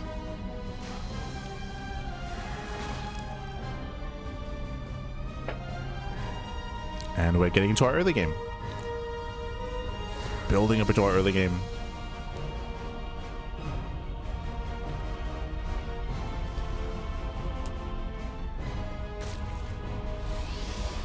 As the Oracle's being chronoed. Soon be moving out. Adept is just threatening a dive, just poking, just prodding. Spores are on the way in time.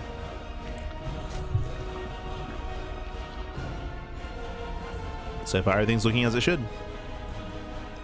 It just comes down to Hatsu keeping up the aggression, keeping up with the Adepts and with the Oracles. Oh, but that is an early Roach Warren. Now we see why we left one in gas. Okay. And again, this is what we mentioned out of Hatsu. We expect early aggression. Adepts, they poke in. They get one drone kill. They shade into the main. Ooh, they shade in. Drones are going down. And they get a full scout. They confirm the early Roach Warren. So Sebesdes does scout the Roach all in. Behind this, 7 drones going down. Aye, aye, aye. Brutal damage in the main. The Oracle pokes in as well. The Queens will deflect. A nice defense against the Oracle at least. But Sebesdes knows. And behind this, we should be seeing a more defensive response here. So far, still claiming the third, looking to defend the third base. But we should be seeing an earlier Twilight Council and earlier Blink. As we're going for a fast lair. Huh. So it was the early Roach Warren, but because it got scouted, we're actually going for the lair instead, so we're not making use of the Roach Warren. This doesn't make sense from Hatsu just because of the early scout, so there's a high chance that Sebesdes is ready for the Roach all-in, but this also means that now Hatsu is going for a delayed tech, and it's going to be a messy follow-up here because of the economic damage. The drone count is very low. Meanwhile, that is an early Twilight Council. As I mentioned, early Council into early Blink is a very safe way to play, especially upon scouting a fast Roach Warren. That would make the most sense here for Sebesdes. Now, the downside of this build is that the Forge is going to be late. It's going to be a later Forge for Sebesdes, but again, against perceived aggression, it should be fine. Yep, there's that later Forge. So delayed +1, but faster Blink. Assuming it's going to be Blink. Yeah, once again they shade in. Are there any Zerglings? Oh, there are 11 Zerglings, but they're out of position. They do race on over to defend, but that's still going to be another 7 drones going down. Ay, ay, ay. And before we get into the Roach all-in, this is already getting out of hand. It's getting out of hand, getting out of control here. 9, 10 drones going down. Yeah, Sebesdes wreaking havoc. Roach speed is on the way. Lings are amassing as well, but Hatsu just doesn't have an economy. Can't really sustain this. Is on what, 1.5 base mining. Some missing control there with the Adepts. There's a fast Blink that we did mention. So early Blink. And Hatsu is trying to redrone. Oof. Yeah, we're redroning here. I mean, again, it's understandable just because of all the economic damage. But this means that the early Roach Warren and the early Roach speed timing here is going to be missed. Like the window is closing where this can be effective, if not already. So some desperation here out of Hatsu. And Sebesdes is starting to outscale. Not even waiting for Blink. Oh my god. Yeah, Sebesdes is just moving out. Has the confidence to do so.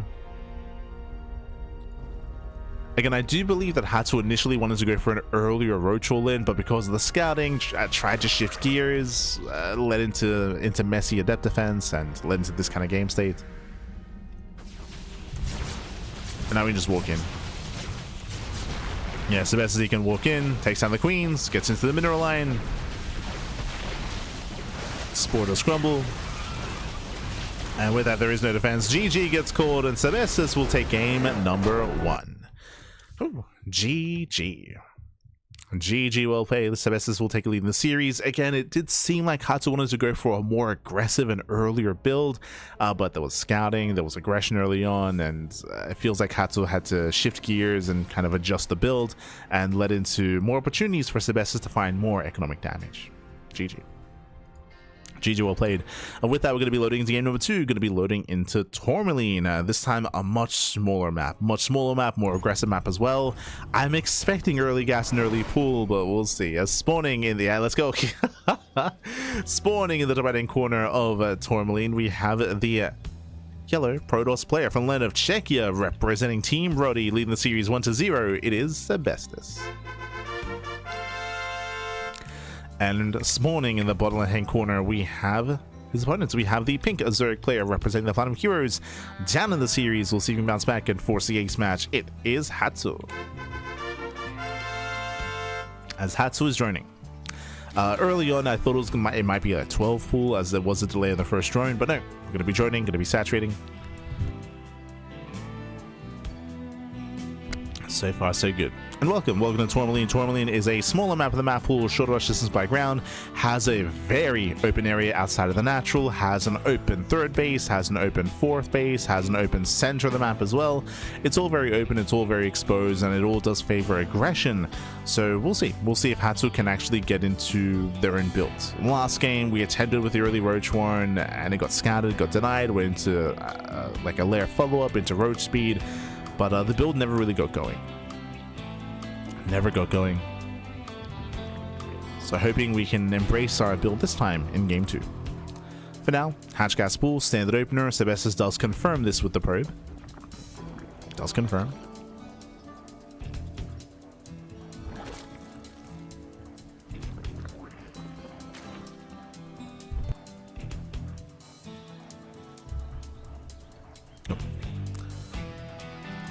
And once again, we'll see where the gas is going to be spent. Last game, it was link speed into keeping one worker in gas into the fast Roach Warren. Game 2, show us what you got. From Sebesdes, we're just expecting a standard game, like Gate Expand into Cybercore, into Stargate, into Oracle, into a third. Like, there's no real need to deviate here. It's kind of the bread and butter of PvZ.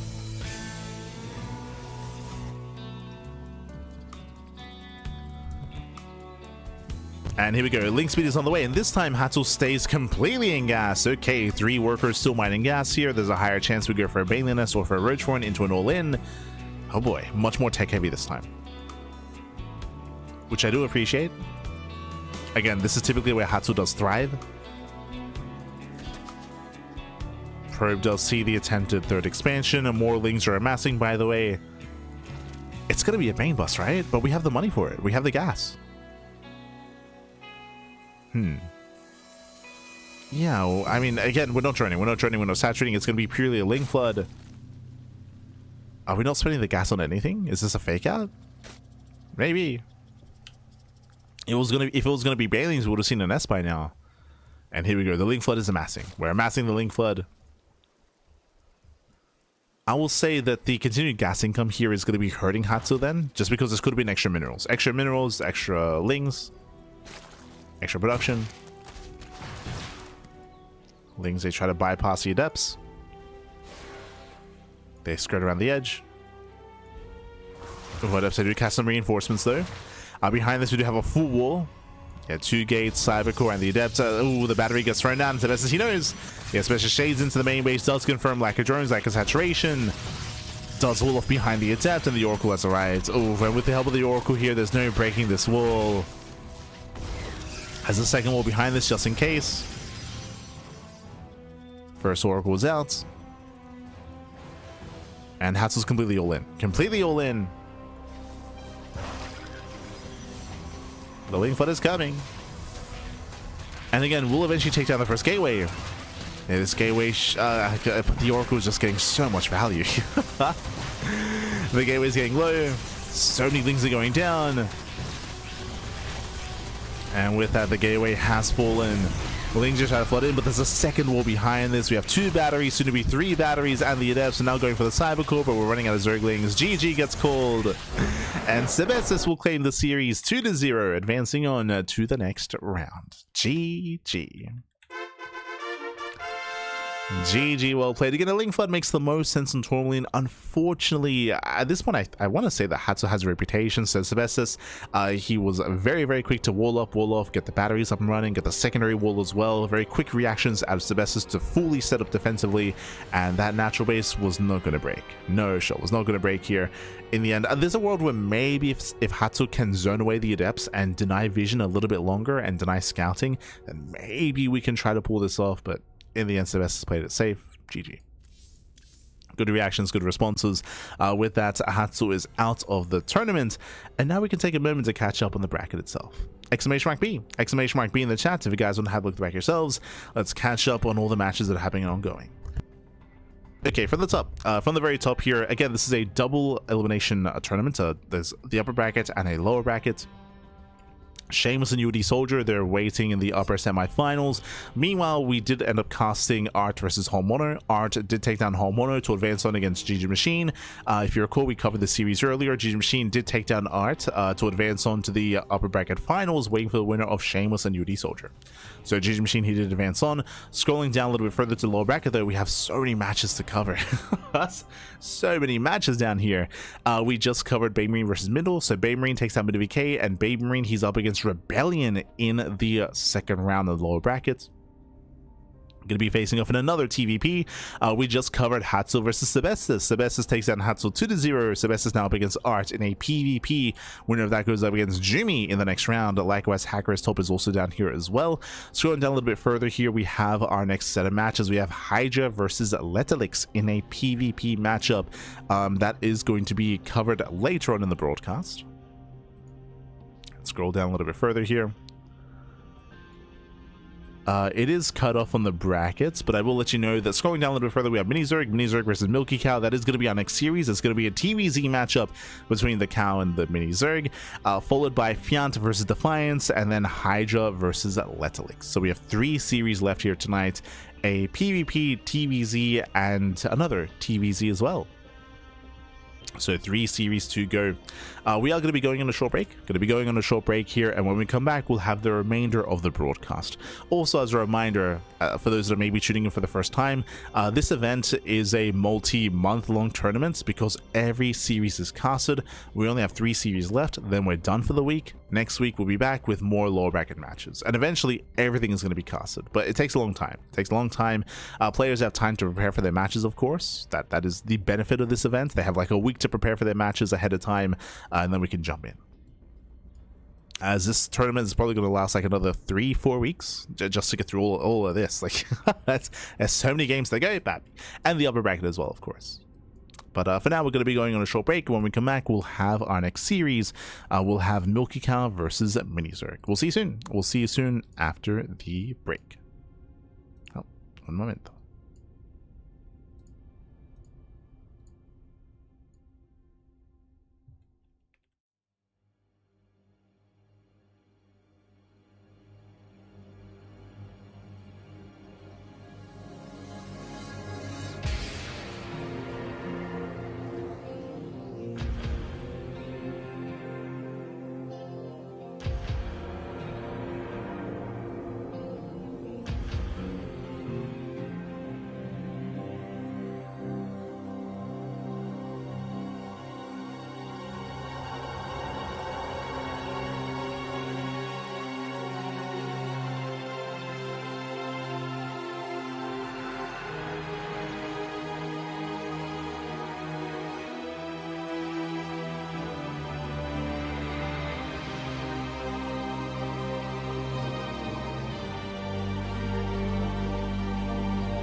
Welcome back, everyone. Welcome back. Whew, hope you enjoyed that lovely brutal OST as we returned. We returned here with as we're halfway through the broadcast. We're halfway through the OSC Elite Rising Star 19 day number 4. Yeah. We just wrapped up with 4 best of 3s, and now we have 3 matches remaining. Up next is going to be a TVZ matchup between MilkiCow and Mini Zerg. Let's go. Let us go. We have a TVZ. We're going to be jumping into the Old Republic. Just as a heads up, we have 3 matches left here tonight. It's going to be MilkiCow versus Mini Zerg, Fiant versus Defiance, and Hydra versus Letalix. Let's go. Let us go. This morning in the top right-hand corner of the Old Republic, we have the Ukrainian Zerg player. We have the Red Zerg representing Hokago T-Team. It is Mini Zerg UA. And spawning in the bottom right-hand corner, we have his opponents. We have the blue Terran player, the blue Terran player himself, representing 3D Clan. It is MilkiCow. I'll fix his name up. Un momento, papi, un momento. Hold on. Huh. SMH my head.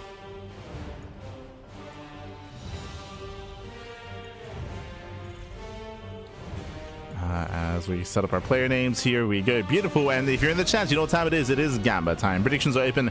Place your bets on who you think will claim the series. Best of luck in the chats. Coming into this, I would say that MilkiCow, of course, he is the veteran here. He's the more veteran player. He has a lot of experience. He is one of the top Terran players in the event itself. At the same time, Mini Zerg, he is a younger, up-and-coming player. He's much younger here, much newer here to this level of play as well. And Mini Zerg, he has a lot of potential as a player. That is true. I want to see him go far, but I don't really know if he's at the level yet of contending against MilkiCow. But we're here to find out. We're here to experience this matchup together. Let's go. For now, we have our initial hatch gas pool. Standard opener at Mini Zerg. Likewise, MilkiCow going for a standard opener as well. When it comes to MilkiCow's play, he's typically a lot more aggressive and unorthodox. We do often see him going for, say, mech, for example. Like, mech is something that I do expect to see at some point in this series. Going for earlier timing attacks, going for earlier all-ins and aggression, going for cheese. MilkiCow can be very dynamic and very aggressive and very difficult to keep up with. It's going to be a challenge to overcome. We'll see how Mini Zerg will pull this off. At the same time, Mini Zerg, he's a little more standard in his play. Hatcher got spool into a third base into the mid game is what we expect. We'll see if Mini Zerg does go for a Roach Heavy style or for a Ling Bane style instead in the mid game. As I haven't been seeing too much of Mini Zerg's TVZ. Not too much. For now, claiming his third. Saturating his bases. Likewise, standard follow-up so far out of MilkiCow.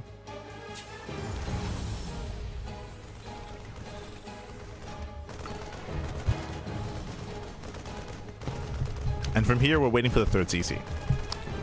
We're waiting for the third command center. If not, earlier tech.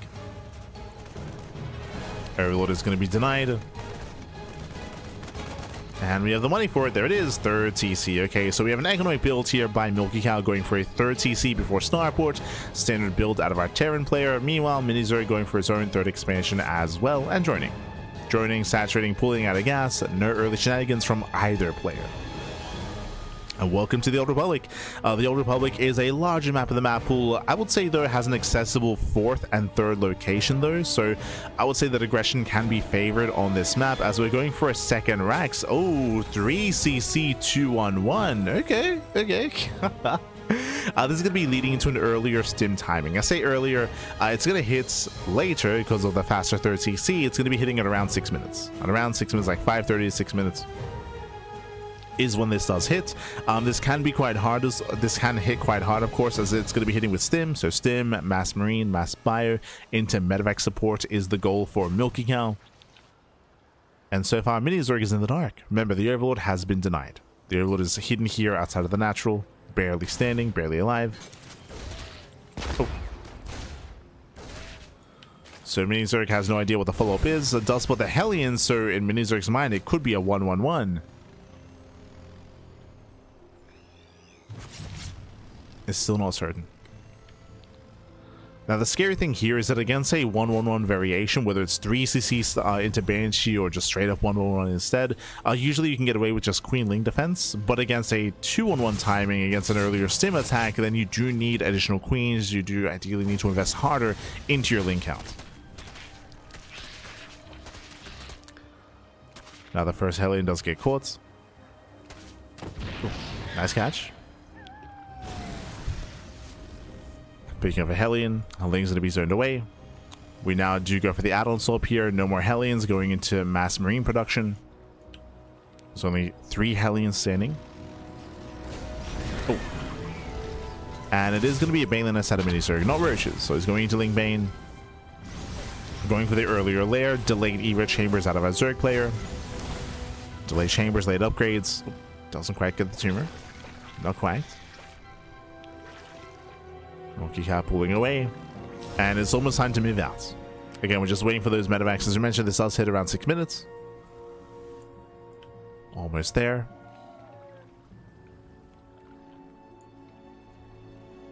And if Mini-Zerg is joining up too much, then he's going to be in trouble here. So far, he's getting up to 3 base saturation. How many queens? So far, 6. That's an okay queen count. We're hoping for at least 8 queens. 6 queens is going to be... It's going to be clutch.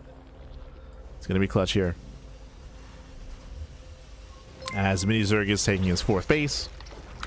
Meanwhile, thank you so much. Big shout out to Kybrits in the chat. God, thank you so much for subscribing for 19 months on a 13-month streak. Thank you so much. God, we appreciate the support. Hope you enjoy the content, the casting of the StarCraft. Thank you so much for the support. We appreciate it. We appreciate it. That's a lot of months, baby. It's a lot of months. As here comes a move out. MilkiCow does not push with his Hellions, bear that in mind. Interesting. So the Marines does get 1. He gets 1, he gets 2 queens. Massive pickoffs. 2 queens do go down. Can we get a 3rd? Does threaten that queen. Lings are amassing, but already nice value here with the initial 2-on-1. Gets into the mineral line, does focus fire the drones, and gets 5 drone kills. Insane target firing there at a MilkiCow. And so far, this has been worth it. 2 queens and 6 drones for how many Marines? 0. Jesus, not a single Marine went down, so hyper efficiency here by MilkiCow. Again, if MilkiCow had pushed with everything, including reinforcing Marines and with Hellions, there's a world where MilkiCow breaks. Where he breaks Mini-Zerg. 100%. There's a world where that happens, but he was a little bit afraid of a counterattack. The reason why Hellions stayed at home was because he was worried about a run by. So more reserved play here from MilkiCow, more conservative. Despite that, still getting value, still getting damage at the same time. Thank you so much to Mr. Yates, subscribing for the first time. Oh my god. Thank you so much for subscribing. We appreciate it. Hope you enjoy the content, the casting, the StarCraft, the emotes, and if you wish, you can join our Discord. You can join our Discord server as we do give out replay packs to our subscribers. A lot of replays, papi. So if you want them replays, we got you covered. Otherwise, thank you, papi. Thank you. We appreciate it. Este, Mr. Yates. Senor Yates. Oh. Ooh. So far, that's kiting. Ling's going to be going down. We have a double drop coming in towards the 3rd base. And Mini-Zerg is just being torn apart. And momentum heavily in favor of our Terran player. Ling Bane is keeping up with one of the double drops as we drop back into the main. MilkiCow, he does rotate over towards the northern 4th base.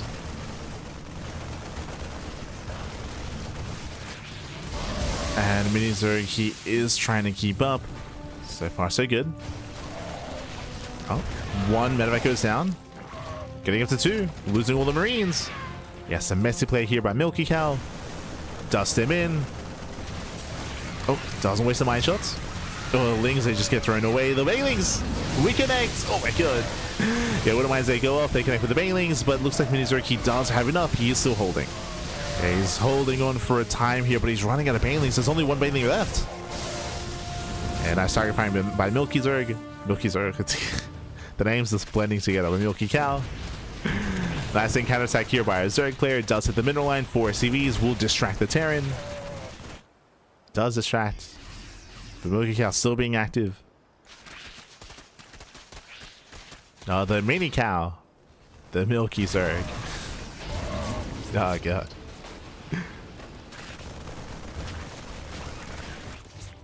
As Mini-Zerg, he is stabilizing somewhat here. The aggression is subsiding.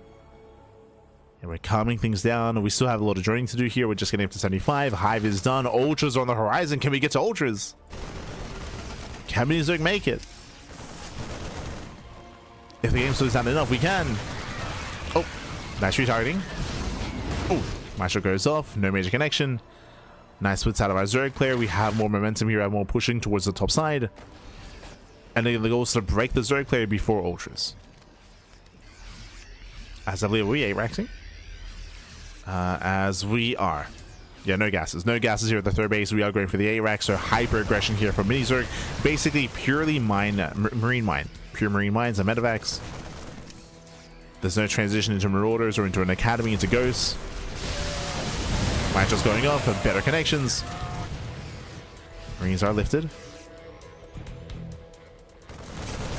But again, MilkiCow may not have enough here. He does have some nice target firing on the Banelings, but he's failing to break through. He's not getting any economic damage. That's what's important here. No economic damage yet. Ultra production has begun. MiniZerg is keeping up.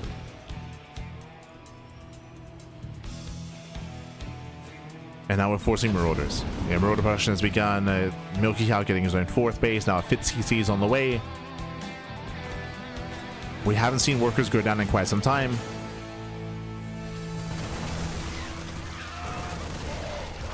MiniZerg is holding. I say that here comes the main army. Yeah, here comes the main push. It does scan, does confirm the Ultras. Ultras have arrived, but they're on their own. Oof.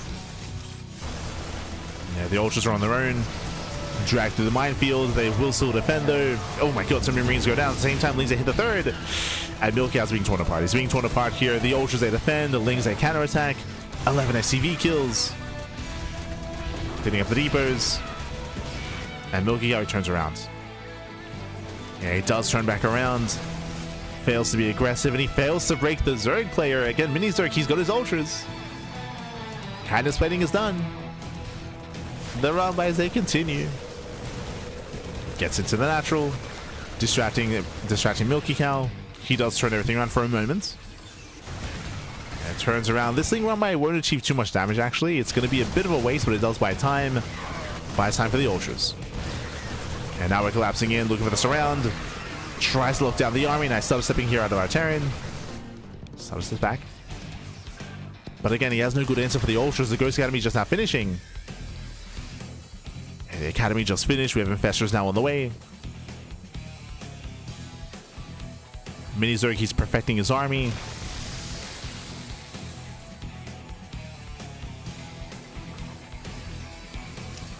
And MilkiCow is still being hyper aggressive. He's still on a bit of a timer. He's on a timer here. Oh.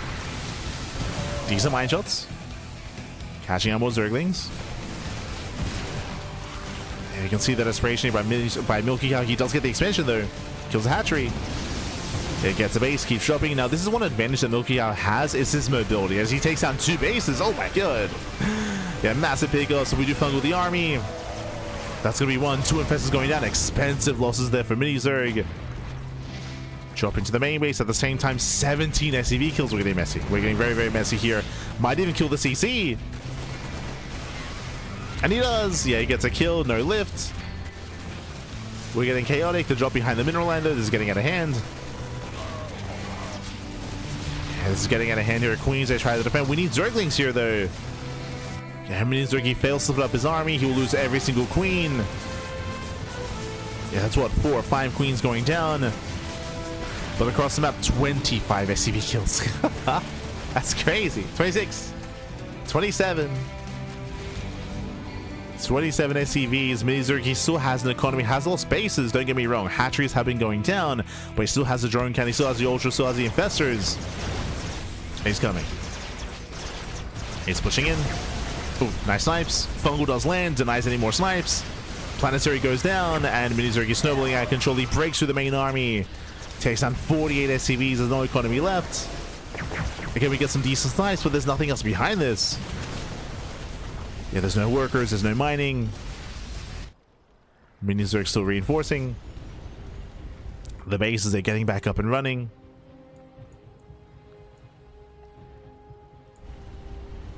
Oh no, it's gonna burn it. No, the CC. Barely saved. Yeah, barely saved by the SCV. MilkiCow, he does have a couple of ghosts here and he has potential, of course, but the economy isn't there. Oof. Another fungal lands, collapsing on the Marauders. Ghosts, they try to get away. Another fungal. The ghosts are going down. Heavy losses here for MilkiCow. Oof. Losing more ghosts. The bases are back and they're fully operational. And Mini Zerg has done it. As I mentioned before, Mini Zerg is a very young player. He's a younger up-and-comer. I want to say he's 19. I know he's older than... No. He might be 21. I know he's older than Shameless. I know that. Older than Shameless. Shameless is 19. But Mini Zerg, he only hit this level of play this year, right? It was only this year that he got up to like, you know, 6K.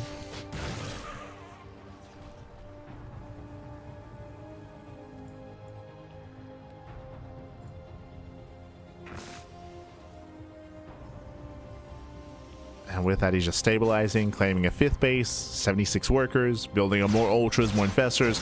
We got a couple of corruptors on the way. I was going to say earlier, we were kind of like mid points as we were discussing it, that the big downside of Mini Zerg is his lack of anti-air, because that drop play was very successful. You know, the drops, they were getting damage done, they were forcing some mistakes out of Mini Zerg, but it still was not enough. And now we have some anti-air, now we have corruptors to deal with those drops, to handle the medevacs.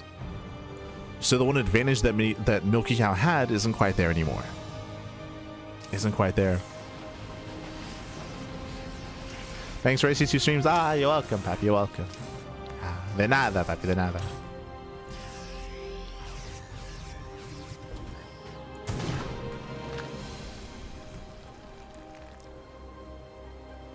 And again, you can see the momentum swing in favor of Mini Zerg once he got his ultras out. Up until that moment, it was on MilkiCow to break Mini Zerg early on, and he was getting value, that's true, but he wasn't getting to the bases. He wasn't crippling the economy.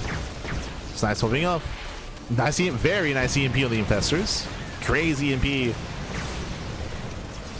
Again, the control is good, but the army supply just is not there. As ultras, they still break through. We have Lings trickling in as well. Nice snipes here, catching out 2 more ultras again. Like the control. MilkiCow, he's controlling and fighting as best he can with his army. He's being hyper efficient, but what about the economy? What about the bases? As we have more reinforcements coming in, another fungal. GG gets called, and Mini Zerg, he will take game number 1. GG. Whew. GG, well played. Mini Zerg with the upset here. He does take a map, he does take a game, and can he claim the series? Can he go all the way here? Again, momentum in favor of our Zerg player. We'll see if MilkiCow can bring it back. As we're loading into game 2, you're going to be loading into Tourmaline. Now, I'm a little bit surprised with how MilkiCow decided to play on the Old Republic. I mentioned earlier that MilkiCow is usually much more aggressive. I'm thinking of mech, I'm thinking of all-ins, I'm thinking of straight up 2-on-1s. We'll see if we can brace that here. God damn. Un momento.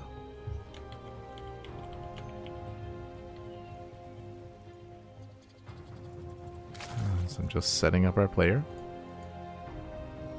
Beautiful. And spawning in the bottom left-hand corner of Tourmaline, we have the Ukrainian Zerg player. We have the Red Zerg representing Hokago T-Team, leading the series 1-0. It is Mini Zerg UA. And spawning in the top right-hand corner, we have his opponent. We have the blue Terran player, himself, representing 3D Clan. It is MilkiCow. Let's go. Let us go. So we are going to be settling into game number 2 here. Again, Mini Zerg, he has momentum in the series. Once again, as I mentioned before, Mini Zerg, he's a lot less experienced compared to these other players. He's very young. He's a lot newer to this level of play. I want to say he hit GM end of last year, right? I think it was end of last year, around November, December, where he did break into GM, and more recently has been hitting that more semi-pro level. So it's been slowly rising through the ranks, slowly getting better results. And again, especially against MilkiCow, a more veteran player of the scene, of the region, that's a big win so far for Mini Zerg. Big win. For those that are curious, in the previous OSC Rising Star tournament, I believe Mini Zerg got top 4. He got top 4. He eventually went down to Jumi. Jumi did bring Mini Zerg down. That was in the bronze match. But I would say that, you know, Jumi is comparable to MilkiCow when it comes to level of play. Comparable. Different matchup, of course. True. Different matchup.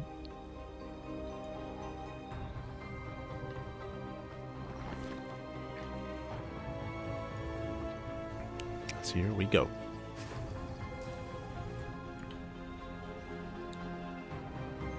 As from here, we're going for a standard opener. Just ranks expand into the factory here from MilkiCow. Likewise, MiniZerg going for his own hatch gas pool into link speed, but we are staying in gas. Hello. That is not normal. So we still have 2 workers mining gas. This is screaming either fast lair or fast roach horn. Technically, this can lead into a Bane bust, I suppose, but that's very niche in this matchup. It's very obscure. So we're expecting roaches or lair. I feel like if it was going to be roaches, we might have just skipped the link speed, though. We'll see. We'll see as we're still gathering more gas.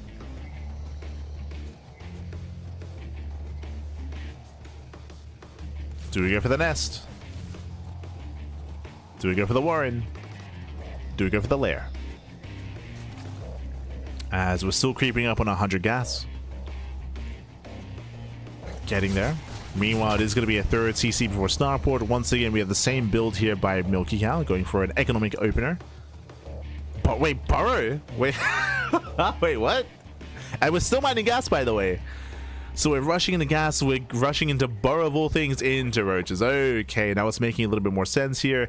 It is going to be a roach all in with Burrow. Think of this kind of like Blink Stalkers, where that's how Burrow functions. When a roach gets low on HP, you burrow the roach. Instead of blinking back with your stalkers, you burrow your roach, you keep it alive, the roach starts regenerating HP. Remember, the roach does regen when it's burrowed. And you can preserve the army, you can preserve the roaches as you all in. And then as they get up to like half HP, then you can unburrow them again and just keep the DPS going. So this is a spicy build here by MiniZerg. Now, what I will say is that thankfully for MilkiCow, he is going for Banshees. It is going to be 3 CC Banshees, still an economic build, but Banshees typically keep you safe against roach all-ins. They at least help. As this is going to be Cloak Banshee. Bearing in mind that these Banshees are going to be able to rain down on the roaches without any care in the world. There's no anti-air for MiniZerg. That's why this is ideal against roach all-ins. There's also a world where the Banshees move out across the map and then the all-in hits the natural, where the Banshees could be out of position. MilkiCow does poke in, and he should check the mineral line. He does. Okay, does scout. He sees no drones whatsoever. And he spots roaches, he knows. Yeah, he does spot the roaches. He's now aware of the all-in. We have roaches amassing. We have lings on the way as well. MiniZerg is completely all-in. He's already across the map. And MilkiCow, he has seconds to react. No bunker. No bunker with the low ground. Banshee does push forward. We'll catch a couple of roaches for free. Yeah, free damage, free DPS. But the all-in continues, keeps on going in. And again, there's only Hellions to defend. We'll pick off one of the roaches. But again, we're still rallying. Does burrow. We spoke about this. Yeah, he burrows the roaches. Does keep them alive. Oh my god. We have no scan, he muled. Yeah, we just muled as well. No scans available. Roaches, they just keep on pushing. They will not die. The burrow control, Pappy. They just keep burrowing. And Banshees, they do get one. Yeah, one roach finally falls. There's a scan. Mass on burrow. Roaches, they keep pushing. The second roach falls. But this is getting ahead. This is becoming too much here. He busts into the main base, busts into the mineral line. Boys are being pulled. Desperation here by MilkiCow. He's down to he's down to 2 Hellions. There's another scan. Yeah, there's that second scan here. And it looks like MilkiCow will defend. It looks like he will clean this up, but at a cost. Yeah, at a cost here. That's going to be 27 SCV kills. Another burrow. No scan available. Lings, they hit the mineral line. And we're still not done. We're still not done. Still critical damage. The roaches, they can unburrow again. They can unburrow. They will. They get on top of the Marauder. Marauder's focused down. Do we have another burrow? We do. Oh my god. He burrows again. But this is Turret. Turret's going to be finishing. Now we have permanent section in the main. Despite that, we're still getting more damage done. Still more SCV kills. And we're still rallying. We're still rallying at this point. And MilkiCow, he has been broken. Back at home, we just need spores. We just have to defend against the Banshees. As there are only Banshees left. Cleaning up more depots. Roaches, they waddle into the main base. There is no wall. And MilkiCow is helping some copium Fabbies. I mean, again, he's favored, right? He's favored in this series. He's favored in this matchup.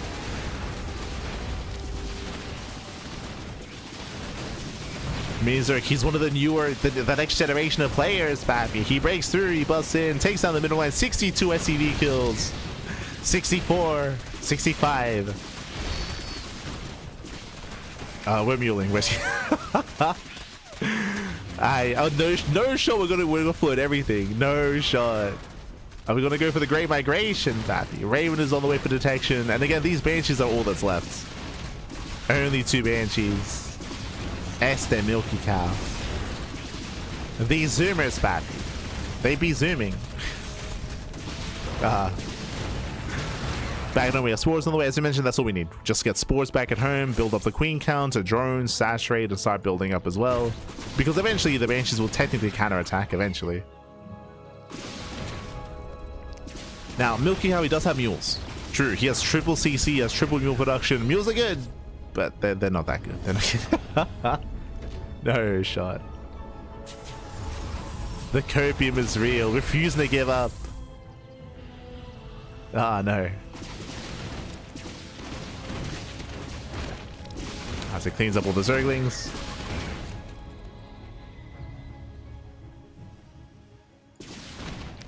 MilkiCow might be a bit tilted here. I mean, again, like he's the veteran player, you know. Been around for a long time. Old man MilkiCow. Aye. Ah, no.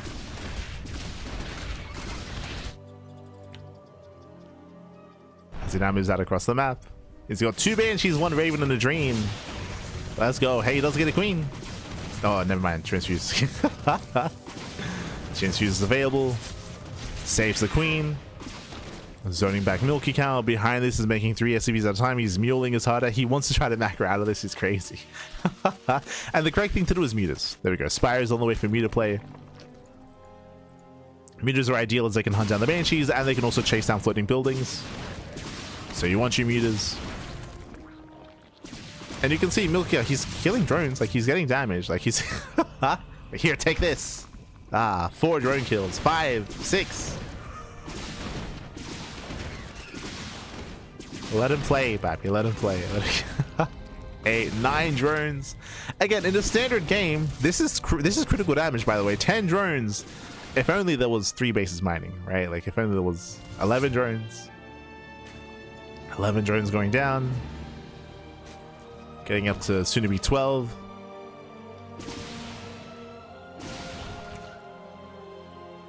Just 11 for now. And here come the mutas. And the mutas, they should end the game. Like, there's no way to recover from muta play. Not like this. Getting up to 14 drones. Raven does go down to the queens. And more Raven. I should also emphasize as well that one of the reasons why the Roacholin hits so hard as well is the map. Tourmaline is one of the smallest maps of the map pool. Very short rush distance by ground. That also added to the aggression here from Minizerg. Mutas they chase down the Banshees. Oh, we have Marines back at home. No shot.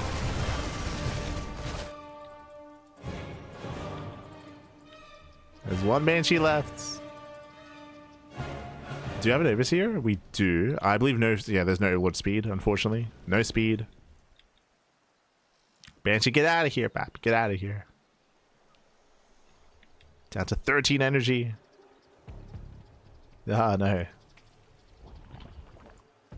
No shot. Does it survive? It does. Cloak runs out. Mutas they back off. Overlord speed finally begins. That's been slowing Minizerg down a little bit here.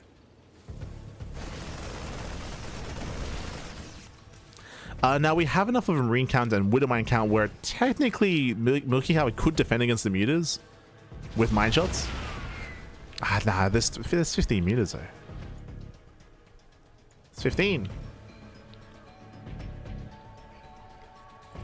And Minizerg is just droning. He's just droning, saturating. 4th base is on the way. Droning up his 4th base. We have Bailing speed as well, getting to Ling Bane.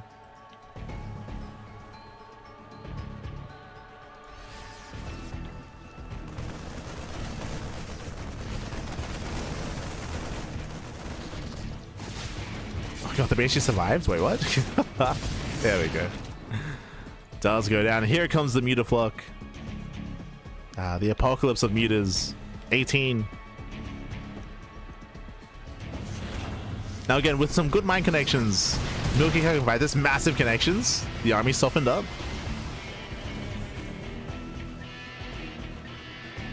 Mutas are quite fragile. There's some brutal connections. Marines are in. MilkiCow, he will win this fight if everything's involved. If he has all the Marines, he will clean up all these Mutas, unironically. But that's also why Mini Zerg is going into Ling Bane, right? He's building up a supportive army as well. Not pure Mutalisk.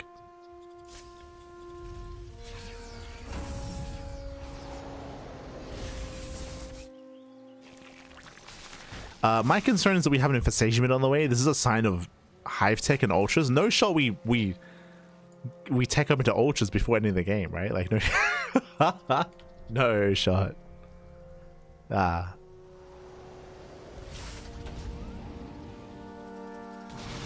We might take us all the way to Ultras, back.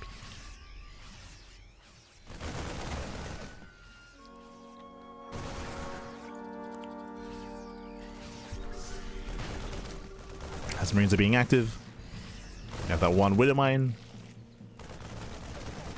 Mini Zerg is about to max out. He does have his infestation bits.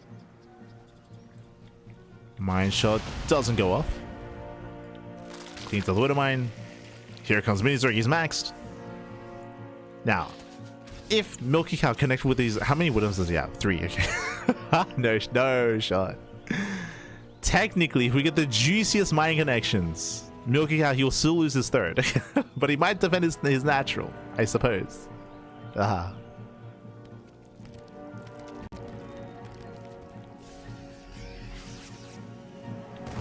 As here we go, we collapse in.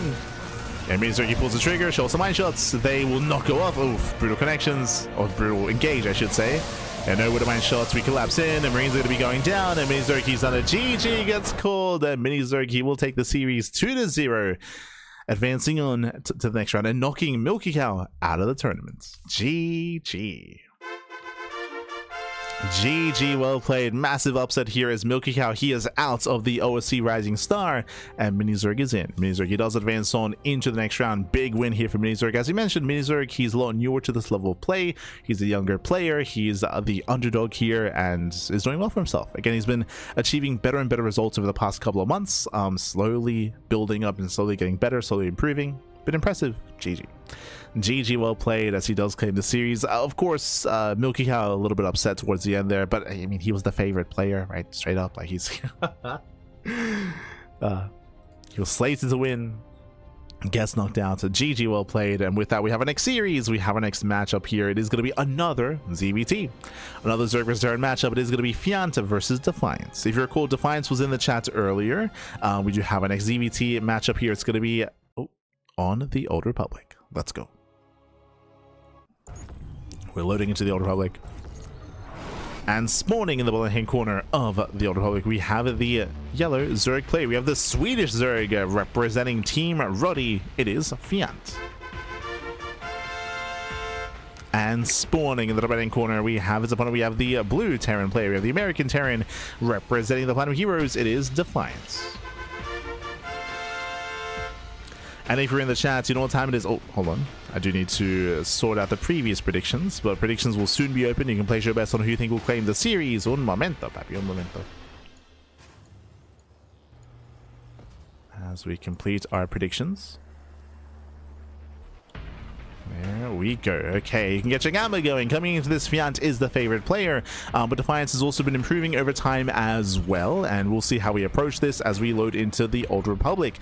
This is an interesting map here. It's a little bit of a larger map compared to Tourmaline, compared to Ruby Rock, of course, but does have a very open third and fourth expansion. Because of this, aggression is typically favored. It is typically much more difficult to be defensive and to turtle up and try to force mid to late game here on the Old Republic. As a Terran player, so we're expecting something more aggressive. We're expecting something more active from Defiance. I think a good example of that, if you recall, was actually MilkiCow versus Mini Zerg, where on this map, MilkiCow was being hyper aggressive, but he failed to break the fourth base. Mini Zerg got up to Ultra Tech, and he snowballed out of control from there. Again, it's much more difficult to try to turtle up and defend and, you know, build up into a 4 and 5 base setup. But we'll see how our players will approach this. For now, we do have our hatch gas pool. We have our initial openers. Gonna be settling in. Meanwhile, shout out to Fiant. Fiant, he has been less active as of late. There's been a lot. He's been very active in Twitch chat, I will say. I will say that, but he's been less active competing. I know that there are players like Fiant, Mixu as well, that have been very down or very disincentivized due to the current meta, especially like PVZ, for example, where they have not really been playing much. The non-stop PVZs, they've definitely, you know, taken their toll on players like Fiant and Mixu. But great to see Fiant competing is, I guess, what I'm getting at, just because he's a bit of a rarer sight.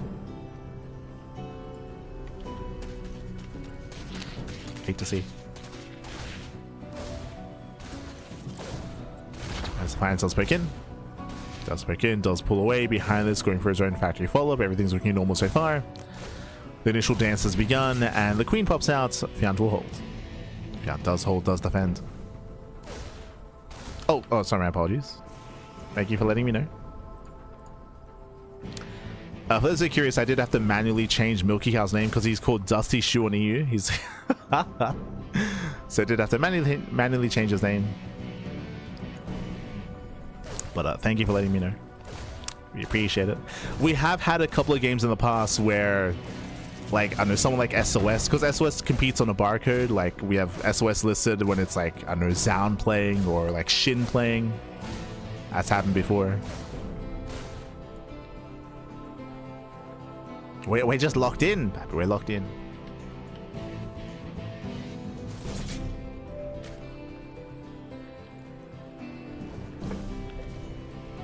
But there we go. For now, again, we do have, oh, sorry, my apologies, I was a little bit distracted, but we do have a 1-1-1. Okay, aggressive build here by Defiance. This has been rising in popularity as of late. Clem, for example, does incorporate 1-1-1s quite often, but this is a very aggressive build. We're basically sacrificing the third. The third base is going to be very delayed in favor of a heavier Hellion and Banshee army, so much more aggressive here. This does put a lot of pressure on Defiance, though. If he fails to get damage done, Defiance will fall behind. Will fall behind. Meanwhile, big shout out to Let Me Play With Your Kitties in the chat. God, thank you so much. Thank you so much for subscribing for 25 months, over 2 years of support, Pappy. Oh my god, thank you so much. Gracias, Pappy, gracias. We appreciate the support. Thank you, Pappy, thank you.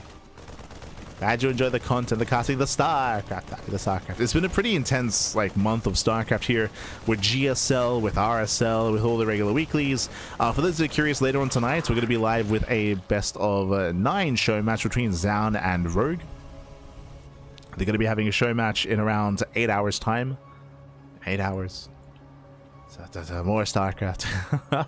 We have Maestros of the Game, the French event that's starting, I want to say this week actually. I think this week it begins, or next week. And likewise, the Thermal 2-2 circuit as well also is beginning. So as GSL and RSL are winding down, we have all these other events winding up. It's just always StarCraft going on. Always StarCraft. For now, though, we have a delayed third CC on the way for Defiance, so no 2 base all in, but again, still very committed.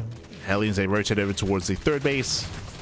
Lair is on the way. I believe that is Lair before Evo Chamber. Yes. So it's going to be Lair first out of Fiant, into Baneliness and double Evo Chamber into Ling Bane. So a bit of a greedier build here by Fiant. I say greedier, a little bit more tech heavy, I should say. As he opted not to go for like the safety Baneliness or anything of that nature.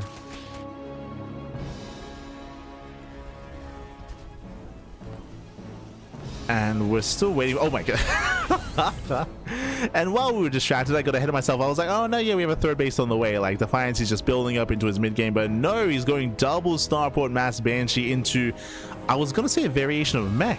I'm a little bit surprised that we have double eBay alongside this.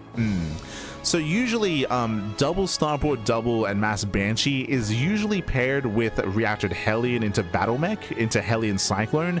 Seeing double Banshee, Mass Banshee alongside Bio is a little bit odd. Now, the reason why this is odd and the reason why this doesn't work as well is because this Bio army has no medevacs, because you're making nothing but Banshees. So the Bio army naturally is going to have less support than it otherwise would. This is typically why this fares a little bit better with Battle Mech, as you don't need any medevac support to have a robust ground army. So this is a unique kind of composition here by Defiance, which we don't really see too often, melding 2 different styles, like Heavy Banshee with Bio instead. It's going to have extra DPS. It's going to have extra firepower. That is true. But I don't really know how well the mid game is going to go for Defiance here. We'll see. We'll see. Has potential for sure, but he gets scouted. Yeah, the Zergling does confirm 4 Banshees, so a big scout there for Fiant. Behind this, remember the lair is done, and do we go for the Spire or the Hydra Den? Fiant is at least aware of the heavy commitment into Banshees.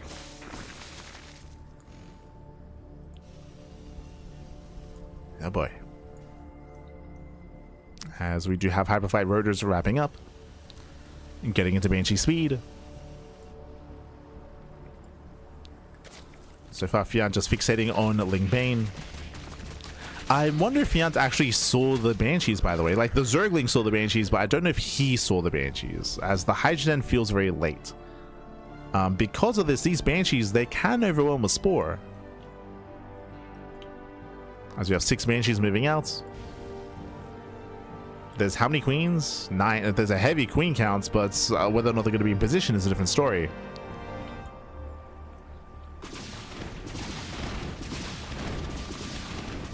Banshees, they do hit the gas.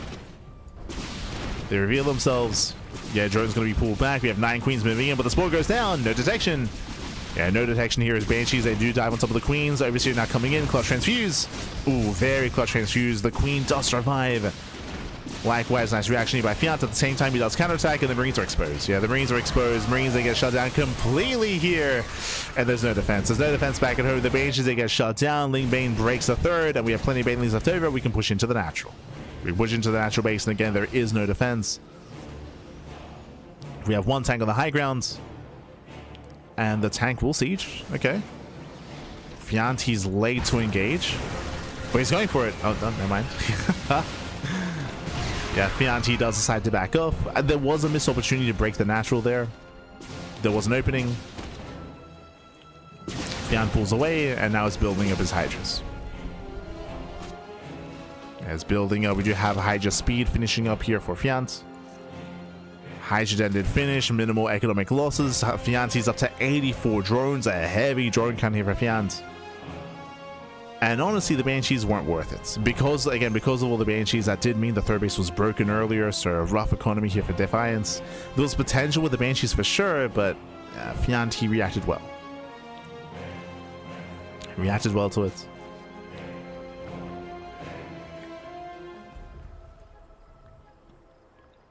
So at this point, we're done with the Banshees. We're trying to fixate on the ground army. Fiant, he's about to max out. He's about to max.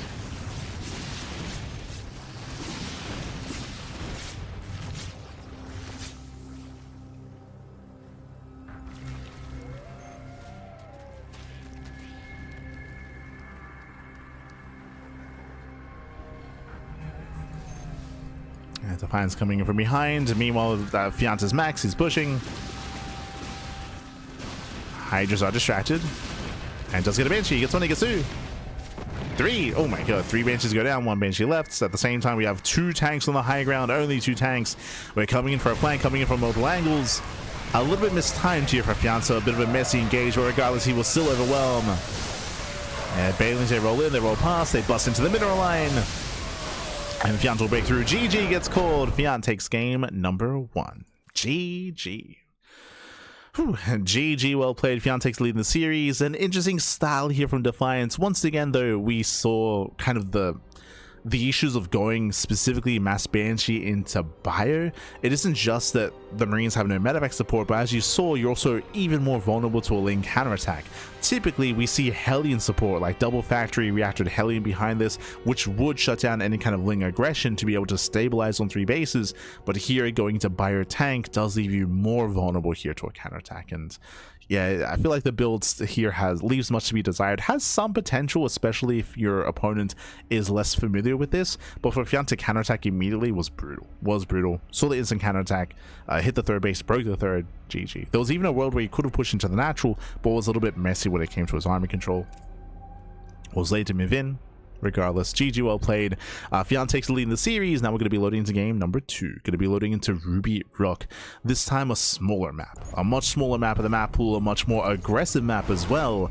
We'll see how our players adjust.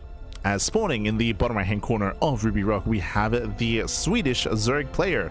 The Swedish Zerg, we have the yellow Zerg leading the series 1-0. Representing Team Roddy, it is Fiant. And spawning in the top left hand corner, we have his opponents. We have the blue Terran player, we have the American Terran representing the Platinum Heroes, it is Defiance. Here we go. It also didn't help as well that Defiance's build was very committed. We mentioned earlier that he had a very delayed third TC in favor of rushing into Cloak and rushing into Banshees and getting into his own build. That also didn't hurt getting into a longer game state, or it also did hurt when it came to coming into a longer game state. We'll see. We'll see how players do adjust coming to Ruby Rock. I will say there's a higher chance for Fiant to play Roaches, for example. In general, aggression is favored here, and it goes both ways. So just because aggression is favored, Roaches are a safer way to open up, a safer way to play, and they also allow for a counterattack as well, for a more aggressive mid-game. So we'll see if Fiant does embrace Roaches. At the same time, we'll see if Defiance goes for an earlier timing attack. Bearing in mind that it took a while for the Banshees to really kick in, so we're expecting something to hit a little bit sooner this time from Defiance. But we'll see.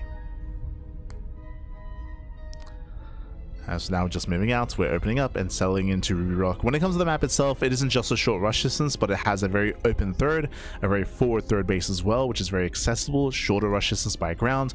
There's also a very accessible area here in between the bases as well. Very open, very accessible in between the third and the natural. And likewise, the fourth base is also much more open. Because they're so open, it's harder to turtle up and harder to be that defensive player. I'm not saying we never see it, but it's much more rare.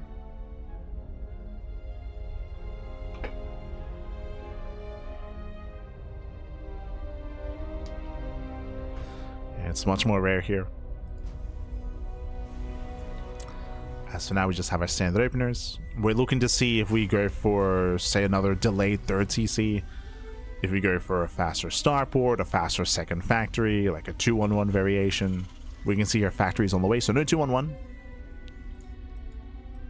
No fast stim. Good moves out. Ooh, is not going to be delayed. Now it's able to barely expand in time. Oh. Does expand. Does pick up a drone though. Okay. Not a bad start for Defiance. Gets a worker. Some miscontrol there or some lack of attention from Fiant. We got to look in. So nice start for Defiance.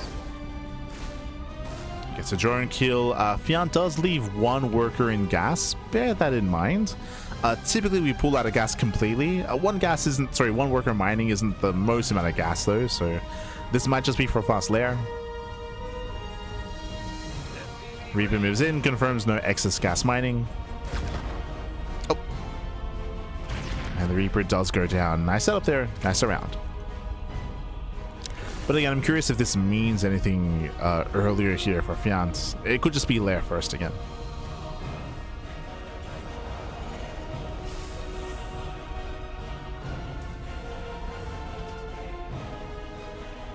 As once again we have a 1-1-1. Okay, so just like last game, delayed third TC, faster starport. It's possible that we might go for the same build. We'll see if he goes for another second starport here. Regardless, this is very committed, very committed, very aggressive from Defiance. There's a world where he goes for an add-on swap into Banshees, into an armory, into non-stop reactor Hellion, into like Hellbat's Banshee, into a 2-base all-in. Or we could just go second starport again. Meanwhile, Fiant is just droning, saturating.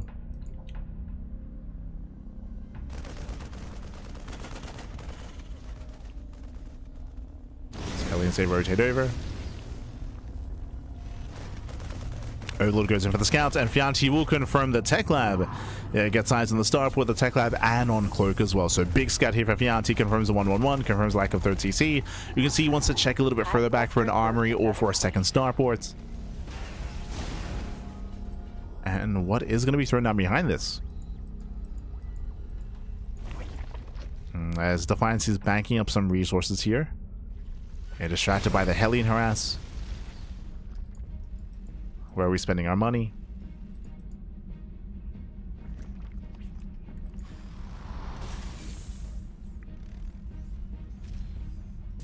So far, Fiant is saturating. And we have confirmation it is going to be for the Hellbat all-in. Okay, so it's going to be a 2-base all-in here. It's going to be Banshee Hellbat. That's the other variation here that is a little bit more common with a committed 1-1-1. I do appreciate that this is something different compared to last time, but Fiant, he has seen enough to at least keep him on edge. He hasn't confirmed, of course. He only saw the initial production setup, so he does not have confirmation, and it is going to be Lair first. Lair first with a safety Baneling nest. Now, will this nest finish in time for the Hellbat push? We can see behind this very late third CC. The third CC tells us that, of course, we want to expand, but it's very, very delayed to the point where Defiance has to get value with this. He has to get damage done. Like, trading is not going to be good enough. We need economic damage with this move out. Fiant claiming his 4th base. Baneling nest, it looks like it will finish in time. Here comes the main push. There's going to be how many? There's going to be 10 Hellbats. That's going to be a lot of Hellbats here, and it'll be on Fiant to buy time for those Banelings, because the nest is going to finish up as the army gets across the map. Banelings, they push forward.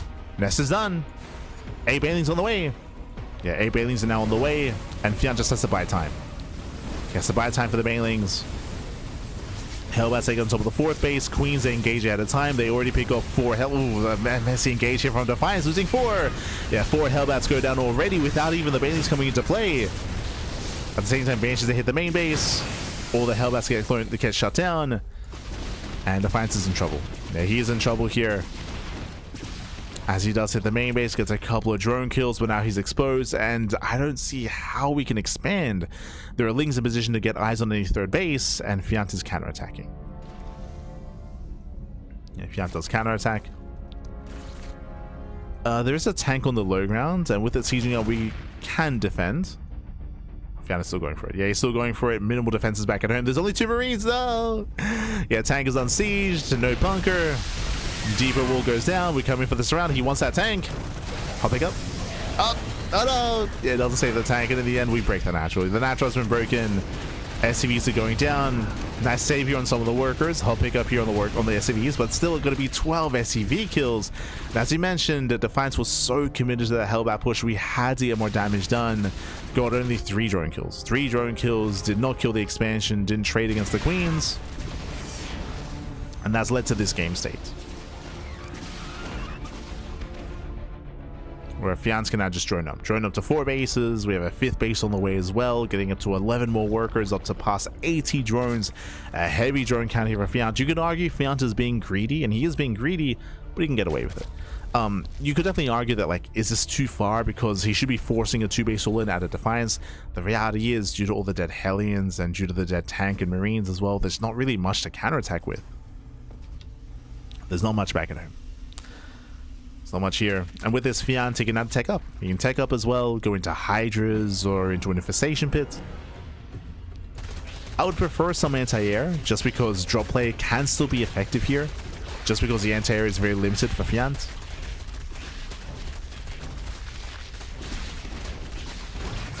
But for now, no, he's just fixated on Ling Bane. He's fixated. Just mass expanding as he can get away with it. And Fiant, he will spot the 3rd. Yeah, he spots the 3rd expansion. Fiant is aware. There's that Hydrogen, as we expected, at least some form of anti-air.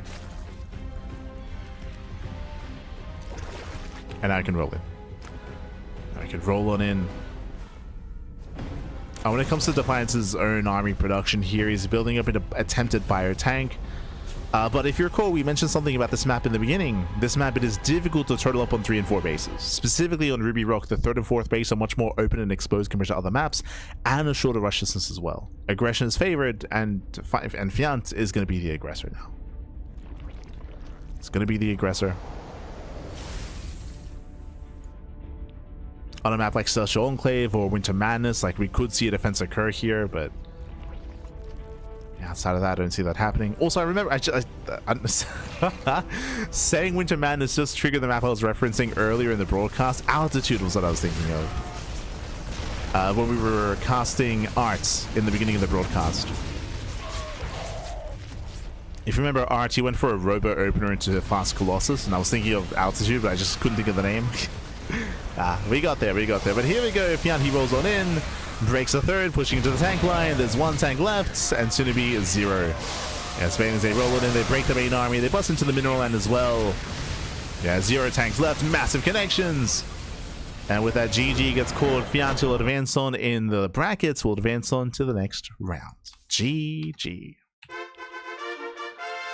GG, well played. Again, we had some hyper aggressive builds from Defiance. Game 1 going into double starport mass Banshee off of a 1-1-1, and here in game 2 going for a 1-1-1 into Hellbats. But as we mentioned, more damage needs to be done in both games because Defiance was delaying his own third. Both games he was delaying his own third base, delaying his own economy. He had to do more economic damage, and both games I would say he failed to achieve the damage he needed to be able to build up into the mid game. Game 1 was very peculiar, or a lot more unorthodox when it comes to the mass Banshee into Bio, not Banshee into Mech. A much more unique variation, which does have its own kind of weaknesses, of course, and we did see that come into play. Here in Game 2, we saw a much more committed Hellbat push, but unfortunately, we were a little bit inattentive. The Banshees went into the main base, and it looked like a lot of attention was on the Banshees, which did leave the Hellbats idle, and we saw most of the Hellbats go down before the Banelings even came into play. So, very shaky engage there from Defiance. GG. GG, well played. And with that, Fiant will claim the series, will advance on to the next round, and we have one series left here tonight. On alas, one more best of 3. It is going to be a best of 3 between Hydra and Letalix. We have our PvP ahead of us here. Let's go. On alas, papi, on alas. Got a shout to Defiance. In the chat, papi, in the chat.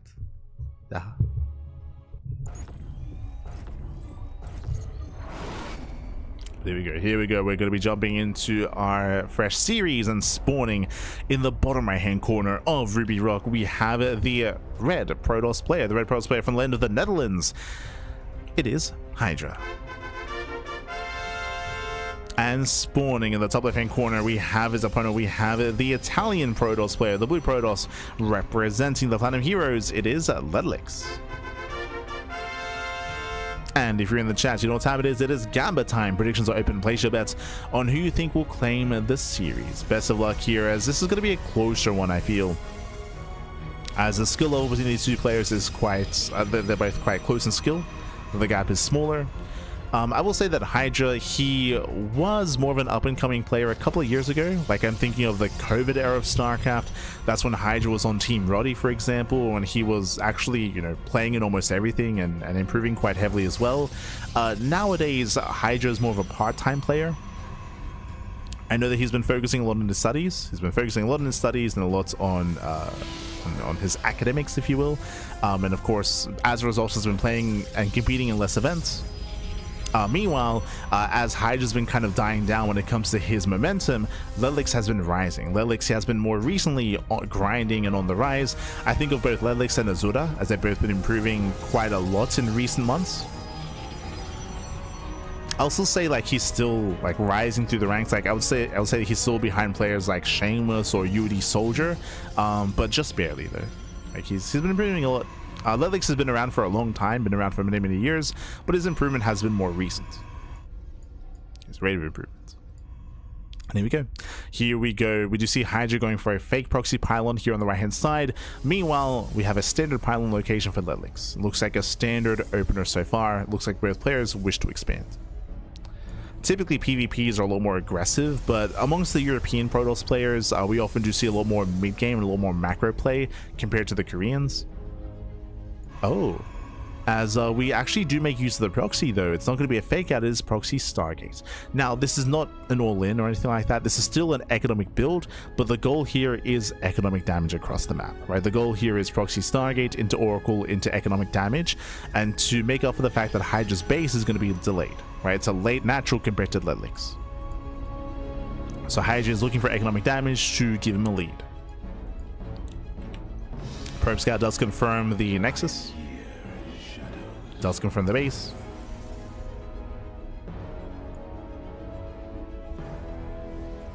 I will say I'm older than Fiant and GgMaChine combined. Oh, so you're in your 20s. You're... Ay. Cap. To be fair, I don't know how old Fiant is off the top of my head. Is he like... Is he 20 yet? Or is he 19? In my mind, he's still a teenager, but I could be wrong. They're both Zoomers, back. Kids. Oh. So now the Stalkers, they do distract. The Oracle is on the way. As I mentioned before, the goal here is for economic damage, and so far there's nothing in the main. There's no battery. Yeah, no battery in the main. Oracle does move in. There's a Stalker and a Sentry in position, and we'll see if Lelix can hold. So far, it's in the mineral line. Behind this, we're going for Blink. Again, Hydra's tech is going to be delayed because of the Stargate, because of the Oracles. And it looks like we're waiting for the second Oracle. Okay, so the way this works here, the way this maths out, 2 Oracles, 1 short probes. Which means if there was a battery, there is no battery, but if there was a battery in the main base, the battery would typically out-heal the damage output of 1 Oracle, but it cannot out-heal 2. Now we move in. Lelix in position, gets 1 volley off, and we'll hunt down one of the Oracles. Massive pick off here. 1 Oracle does go down. Despite that, it's going to be 5 probes. 5 probes is okay, but remember, there is that earlier blink timing available for Lelix, and Lelix, he still has an even, if not greater, probe count. Not good enough. Yeah, this damage was not good enough. Especially upon losing one of the Oracles. At least it's a 1 Oracle. Oh, he gets caught out. Yeah, Hydra losing 1 Stalker. A bit of a waste of force fields here as only 1 Stalker goes down. The other does barely get away. So messy engage there from Lelix, but he's going for the counterattack. And remember, there's a window in time where Lelix has Blink and Hydra does not. As that's another 2 probe kills. That's 7 kills in total. Not bad. Lelix is pushing. Back at home, there's 1 battery only now on the way. And can Lelix hit in time? It's going to be close.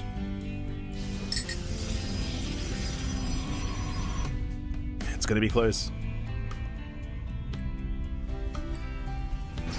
As Lelix is pushing forward. Nice force field. Gets 1, gets 2. Oh my god, the force fields. Catching out 2 Stalkers. The battery does finish, but too little too late. Now there's only 2 sentries left, and Lelix is snowballing out of control. He's busting on through. The boys are being pulled. Desperation out of Hydra. GG gets called. He cannot defend, and Lelix, he will take game number 1. GG. Whew. GG, well played. Lelix, he will claim the game. Again, winding it back, Hydra, he was quite committed with the proxy Stargate. It did not do enough damage to give him the lead he wanted.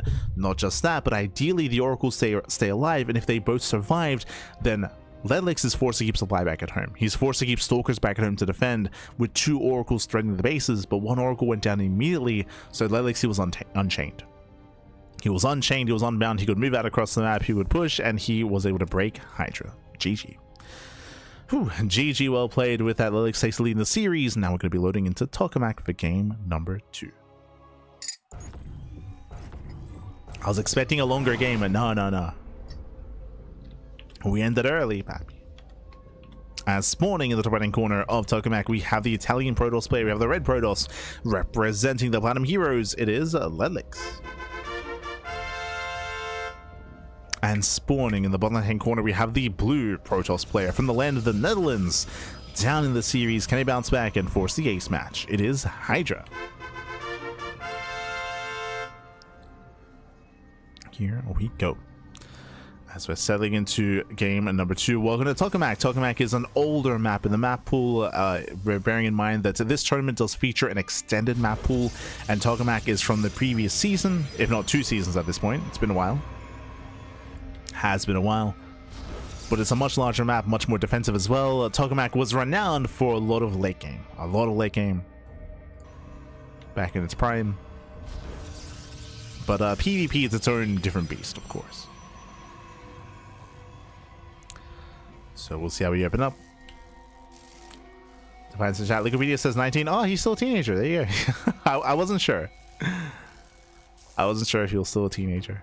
Estefiant.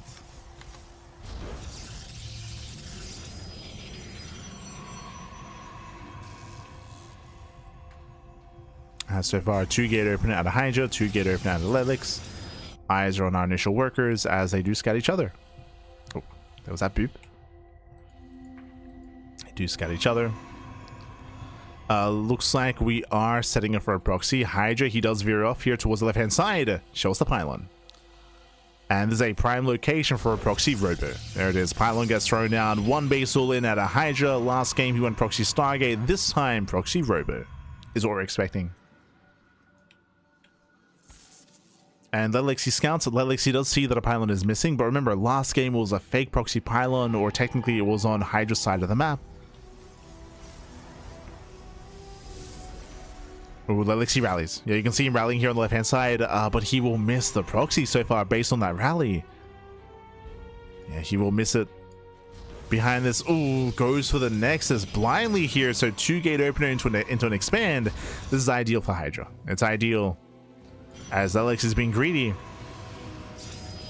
He's trying to call Hydra's bluff, and the hallucination will confirm the pylon. Yeah, it does confirm the pylon, at least that confirms aggression. Now Lelex is aware, but is it too late? He should have a reactive robo, but it's going to be a robo after the Nexus. Hydra, he's rallying. Robo is almost done. Third gateway's on the way, battery on the low ground. It's going to be a tough hold.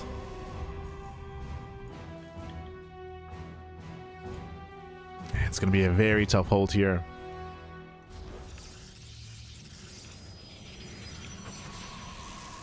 Stalkers, they poke in, they nibble away at the initial battery. Nibble away.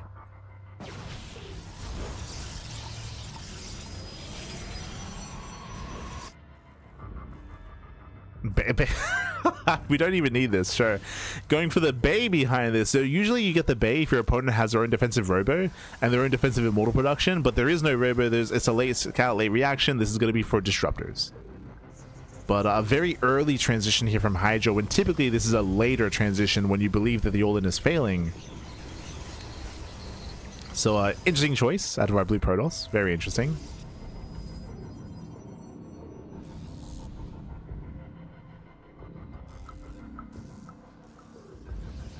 He does pick up the ramp. Oh. Okay, and so far Lelex is holding the line. So far he is holding on. Second Immortal's on the way. The Bay is done, but the Immortal is delaying the Disruptor. So again, the Bay was just a little bit too early here. Wasn't lined up. Oh, Hydra supply blocks. Oh god, that's gonna delay the Disruptor even further, actually. Oof. Yeah, so a messy execution here from Hydra. This will give Lelex more time. Lelex going into Mass Sentry. Jesus. Going Mass Sentry into Stargate, into Phoenixes. Can he get there? Disruptor's coming. And for now, collapsing on the Sentry. Barely doesn't bring him down. The battery, jeez, there's 4 batteries behind this. So far he's holding on. Yeah, Lelex is holding the line. Behind this Disruptor has arrived. Show us the Nova. Show us the Nova, Pappy. Meanwhile, big shout to Scorpling in the chat. God, there we go. Thank you so much. Thank you so much for the raid. Hope you had a great stream. Hope you had a great, I'm assuming, ladder session. Whether you're playing League of Legends or StarCraft. Hope you had a great stream. Hope you had a good time. Oh, as Sentries, they look down more of these units here. Immortal's going to be zoned away. But the Sentries are going down. Yeah, down to 4. Down to 3. Down to 3 sentries. Ooh, Brutal Canal. He goes back into the Nova. 2 more sentries go down to 1. 1 sentry left. And we're building up to a second Disruptor. 2 Disruptors, 2 Novas. Ooh, nice lift. Cancels one of the Novas. But the other gets saved. Yeah, the other is saved. Another Nova goes off. Does not connect. Nice focus firing there at Lelex, but he's down to 2 Stalkers. He does not have an army. He cannot hold on. Immortals, they break on through. There's 3 Stalkers left. Once again, we have a nice lift. Barely takes down the Immortal, just barely. There's 1 Immortal left. Nice target firing. Yeah, no, once again, nice target firing, nice lift. Again, the control has been insane from Lelex, but he just doesn't have the numbers. Doesn't have the numbers, doesn't have the supply. The army just is not there. The lifts were crazy, the focus firing as well. I mean, he still has the batteries though, true. Still holding on. Behind this, warping in 3 units at a time. Still has that 1 Disruptor. And this time there are no force fields, right? We saw, what, 6 sentries going down earlier. Massive connection on the batteries. Lelix, he needs more warpins. Gets a Stalker. Gets one. Finally picks up one of the pieces as well. But there are just so many reinforcements. Nova is denied. Nice lift here out of Lelix. But he's losing his Phoenixes. One left. One alas. Oh my god. The juggling. As Hydra cuts back, he juggles very nicely here, preserving his army. One Stalker goes down. Avoids the rest of the shots. Yeah, he avoids the rest, and from 3 we're down to 1 Phoenix. And so 1 Phoenix still has a lift, so he can still deny one of the Novas. But the natural is falling.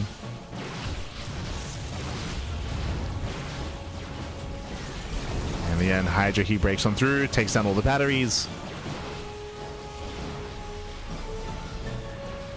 And again, I'm very impressed with Lelix's control, but the initial build, it didn't help, right? If you recall, for those who weren't here for the start of the game, Lelix, he did go for an earlier Nexus, went for a greedier build blindly against a proxy, against an all-in. Lelix took a massive chance, a massive risk. As a result, he had later tech, later Stargate, later Phoenixes. And Hydra's moving in. Depowers the gateway. There's, I believe, 1 gateway left. We could warp in 1 unit at a time. And he's going for it. Oh. Tries to angle his army. Doesn't get the prison.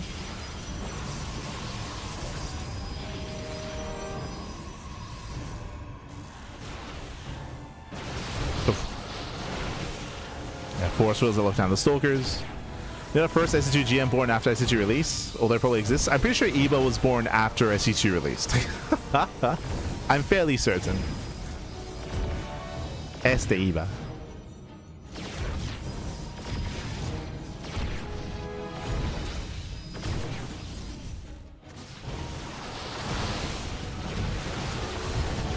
Oh, it would have been close between the two of them. There we go, nice lift on the Disruptor, but the ground army! Yeah, despite the lifts here, the Immortal still breaks through. GG gets called, Lelix is broken, and Hydra ties up the series 1-1. We are going to the ace match. GG. Whew. GG, well played with that. Hydra decides series up. We're going to the ace match once again, winding it back here. Hydra went for a 1-base all-in proxy robo into fast disruptors. Meanwhile, Lelix, he saw that the pylon was missing. He did not confirm the all-in, and he did choose to go for a 2-gate opener into a fast nexus. So he went for a much greedier build here. So Lelix, he was down when it came to production, when it came to the army, of course. He did initially have a nice hold with sentries, but over time he bled out units, bled out sentries. He likewise had some delayed core units when it came to the Phoenixes, and eventually was broken. Eventually he was broken. Again, a big risk, a big chance there to go for the faster nexus, and with that we're going to the ace match. We're going to be loading into Winter Madness. Oh boy. Again, the final game of the series, the final game of the broadcast. Bearing in mind, this is the final best of 3 we're covering here tonight. This is the 7th match that we're going to be covering. It all ends here on Winter Madness. Let's go. Spawning in the top left-hand corner of Winter Madness, we have the red Protoss player from the land of the Netherlands, tying up the series 1-1 and forcing the ace match. It is Hydra. And spawning in the bottom right hand corner, we have his opponents. We have the blue Protoss player, himself, the Italian Protoss representing the Platinum Heroes. It is Lelix. Este Lelix. Let's go. Don't have a single 2010 or after birth on SC2 the computer yet.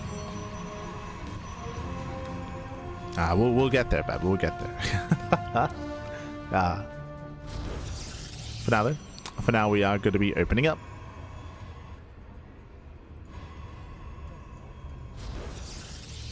No, what do you mean? We already have one. What do you mean? We have Dark's daughter. Have you not seen the photos on Twitter? Have you? She's crazy, baby. She's crazy. 2 years old. Hi. As for now, it is going to be a 2-gate opener, 2-gate opener at Lelix, 2-gate opener at a Hydra. Standard openers so far, eyes are on these probes. As I sent across the map. So far, every game Hydra has been cheeky in his own way. Game 1, Hydra went for a pseudo proxy Stargate. Game 2, we saw a committed proxy Robo.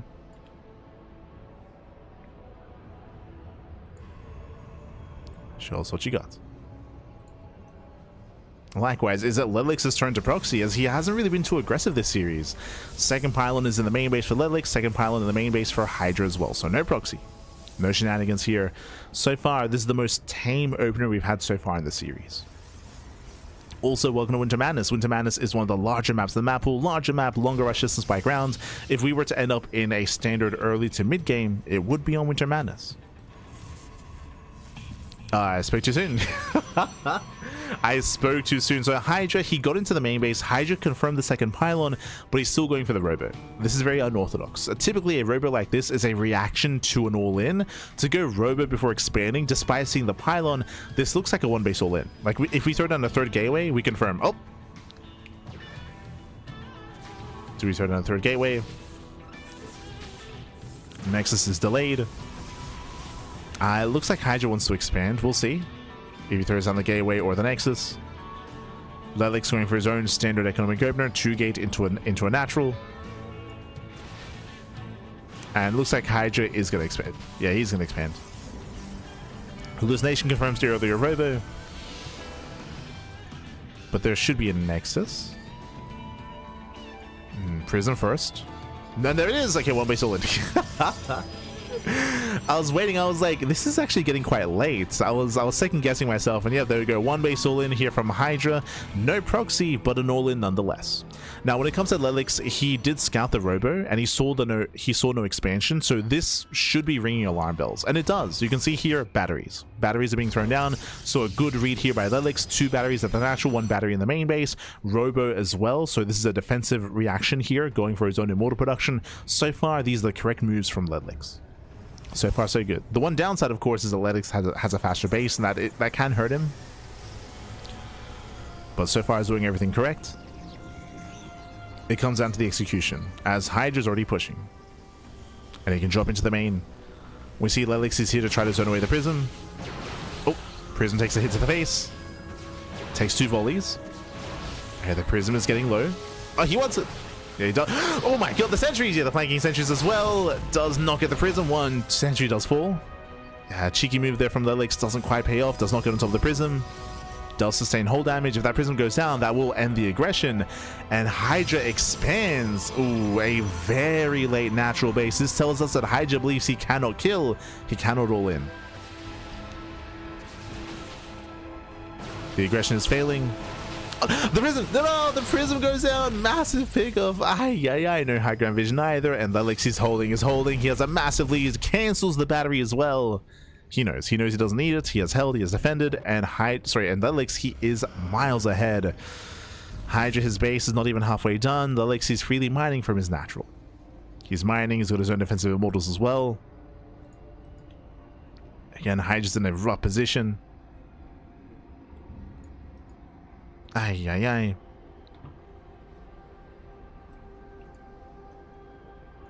Ledlix, he's thinking about a counterattack. He's waiting for his War Prism. Prism is on the way. Bearing in mind there are no batteries here for Hydra. He's not set up. Going for a proxy. Blink is on the way. The mix and match of skins here is throwing me off a little bit. Like, we have some Tal'Darim skins for some buildings, not on the others. Este Hydra. Here we go. Does move in. Oh, nice lift, nice save. Those are the only sentries. Sorry, those are the only force fields for Hydra. Is warping in more sentries, more force fields. Ledlix, he rotates over towards the left hand side, gets on top of the ramp, and Ledlix is snowballing out of control. He has a massive lead. A larger army, more reinforcements. He's going for the kill. Force fields, they can buy some time here for Hydra, but he needs them to connect. Oh, nice kiting, nice juggling. Does kite back. Boys are being pulled. One Stalker is going to go down. And Hydra, he's trying to barely hold on here, but it's going to cost him the mineral line. Yeah, every probe is falling. And GG gets called. GG gets called. Hydra cannot defend. He is overwhelmed. And Ledlix, he will claim the series 2-1, advancing on to the next round. GG. Whew. GG, well played. A rough position there for Hydra to commit into the all-in, but again, it was a very shaky all-in. It was a late gateway as well. It looks like Hydra wanted to wait for the sentry for the hallucination to expire before committing, but that delayed reinforcements, it delayed the all-in. By the time he got across the map, we saw that again Lelix, he had scouted and reacted correctly. He had his battery set up on low ground, he had his robo, his immortal production, he was set up in the main base as well, and the all-in failed completely. And with that, we saw Hydra try to transition into an expansion into the mid game, but after a failed all-in, it was a rocky transition. It's very, very shaky. In the end, GG, well played. In the end, Hydra was outscaled, and Lelix, he will claim the series 2-1. GG. GG, well played, does claim the series. Whew. And with that, we can catch up on the bracket itself. I believe the bracket has not been updated, but !B in the chat. Let's have a look at the Wikipedia page. Un momento. Okay, from the top here, we have some updates. So Shameless versus UD Soldier, that's a PvP that's going to be ongoing next week. We also have GgMaChine. If you remember, Art took down Hormono, GgMaChine took down Art, and we have GgMaChine waiting for the winner of Shameless and UD Soldier in the upper bracket finals. For those that are maybe tuning in for the first time, this is the OSC Elite Rising Star. This tournament is dedicated for up-and-coming players. This is excluding players that have achieved too high results in other tournaments. So there's no like Clem, there's no Serral or Rainer or Maru or Hero or anything like that. These are for the up-and-comers, or the rising stars, if you will. And in this tournament, I'll say the top 2 seeds are Shameless and GgMaChine. And so far, GgMaChine, he's in the upper bracket, and he's waiting for Shameless. We'll see if UD Soldier can stop him. When it comes to the lower bracket matches, there's still a lot to cover. there's still a lot of matches to go on. Up next week, we should be featuring Baby Marine versus Rebellion. That's going to be a fun TVP. Likewise, we're going to be seeing Sebesdes versus Art. Lelix just took down Hydra. Lelix, he's waiting for a loser from the upper brackets. I believe he's waiting for the loser of UD Soldier and Shameless. So it's going to be another PvP there for Lelix. Meanwhile, Minizerg had a big upset, took down MilkiCow in his series. And just below that, we have Fiant. So it's going to be Minizerg versus Fiant in a ZVZ. Ooh, it's going to be a spicy Zerg versus Zerg matchup. Again, that's going to be next week.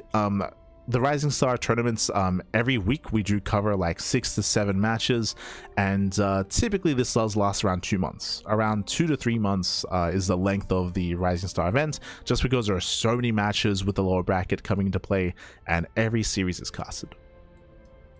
When it comes to the other contenders here, outside of Shameless and GgMaChine, I'm looking at Jumi. Like, Jumi is another contender.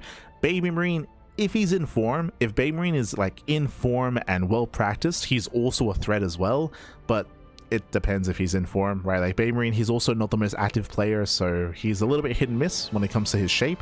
Likewise, Lelix, he has a lot of potential. Minizerg has a lot of potential. Fiant, he has potential to go far as well, but I would still say I'm mainly looking at GgMaChine, I'm looking at Shameless, I'm looking at Jumi, I'm looking at Baby Marine.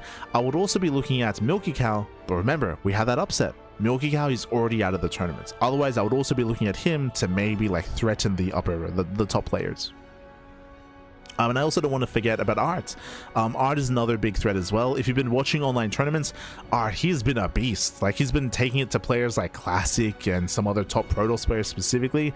Art's PvP is insane. Like, he's looking out of this world when it comes to his PvP, like taking it to the top Koreans as well, which is surprising. So Art is also a threat to other Protoss players like Sebesdes, like Jumi, for sure. But otherwise, thanks for watching. Thanks for tuning in. We're going to be wrapping up here for the morning, and this evening, bam, as you can see, we have plenty of StarCrafts going on this week. Too much, if you will. It's gonna be a long day, a long week. So we just wrapped up with our Monday cast, so bam, you can see it all the way on the left, our Monday schedule. We just wrapped up with our OSC cast. This evening we have a show match between Zaun and Rogue. It's going to be a fun PvZ show match between Zaun and Rogue, hosted by Universe. That is the Universe Cup, also the Universe show match series. We have that later on tonight. That's going to be clashing with the Wardy TV Monday. Bear that in mind. Then on Tuesday, tomorrow morning, we have Kung Fu Cup. Kung Fu Cup tomorrow morning. The Pondcast tomorrow evening. We have Pegasus Cup back-to-back Wednesday and Thursday. The reason why you see 2 Pegasus Cups is because we did miss last week's broadcast. So we have a catch-up stream for last week's event. Then we have GSL. For those who do not know, we do live cast GSL. We live cast GSL, but we do not cast GSL here on Twitch. We cast GSL on Soup! Exclamation mark. Soup in the chat. For those who don't know, Soup is a Freaker TV. Soup is a competing streaming platform, and Soup, they organize GSL. So if you want to live cast GSL, it has to be on Soup. We're not allowed to live cast on Twitch or on YouTube. So if you want to watch GSL live, we do cast it over on Soup with a clean feed. Otherwise, you can see that we have a GSL cast on Saturday and Sunday. That's the rebroadcast of the Soup stream. So we're live with Soup on Wednesday, Thursday. Then the rebroadcast is live on Twitch and YouTube on Saturday and Sunday. It has to be 48 hours later. That is the restriction that we have. So if you can't watch it live, or if you don't want to watch it on Soup, then it's going to be live on Twitch and YouTube a couple of days later. Then we have RSL over the weekend. That's going to be the final day of RSL, by the way. The playoffs are going to be wrapping up. We're going to be crowning our RSL Season 5 champion. That's going to be over the weekend.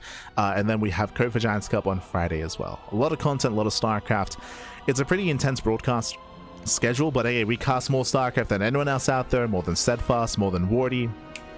We have the quantity, and we have a little bit of the quality as well. We have all the casting, all the StarCraft. And we're going to be wrapping up. What I also will say is that I believe this week, Maestros of the Game, the French tournament, is also going to be beginning this week. We would love to cast it, but we have a full schedule. Like we have no room, but I would like to sleep and eat at some point. So I believe Maestros of the Game does begin this week, but we're going to be most likely taking a break from Maestros, or we'll be casting it via replays, one or the other. But there's just no room for us. Like it's an intense schedule. But if you want to watch Maestros of the Game, I believe Rotterdam is going to be casting that. Rotterdam, Wardy, a lot of the European casters, because it's a European focused time zone event. So think Wardy, think Rotterdam, Comeback TV, of course, Indie, all the European casters, they should be covering Maestros on their respective channel. That's going to be on Friday. I think that's over the weekend as well, so you can check that out. Otherwise, thanks for watching. Thanks so much for the support. We do appreciate it, and we'll see you guys tonight in around 7 hours time for the Rogue versus Zound show match. See you then. Otherwise, thanks for watching. Thank you so much to Rotterdam. Shout out to Rotterdam for giving us a raid earlier, and to Scorpling as well for the raid as well. Thank you so much for the raids. We do appreciate it. Thank you so much for all the subscribers, the resubscribers, and new subscribers as well to the channel. We appreciate it. Again, plenty of content, plenty of StarCraft. If you see something that you like here, and if you can't watch it live, YouTube is the place to be. Exclamation mark YouTube in the chat. We'll give you a link to our YouTube channel. Meanwhile, I'm gonna go get some breakfast. I'm starving, Pappy. I'm starving. I'm gonna go get some breakfast. I'm gonna go get some food, and then I'll try to nap before the show match tonight. That's the plan. That is the plan. Otherwise, thanks for watching. And I'll see you guys next time. I'll see you guys later on tonight or tomorrow for some more StarCraft. Until then, ciao, Papi, ciao. Hasta luego.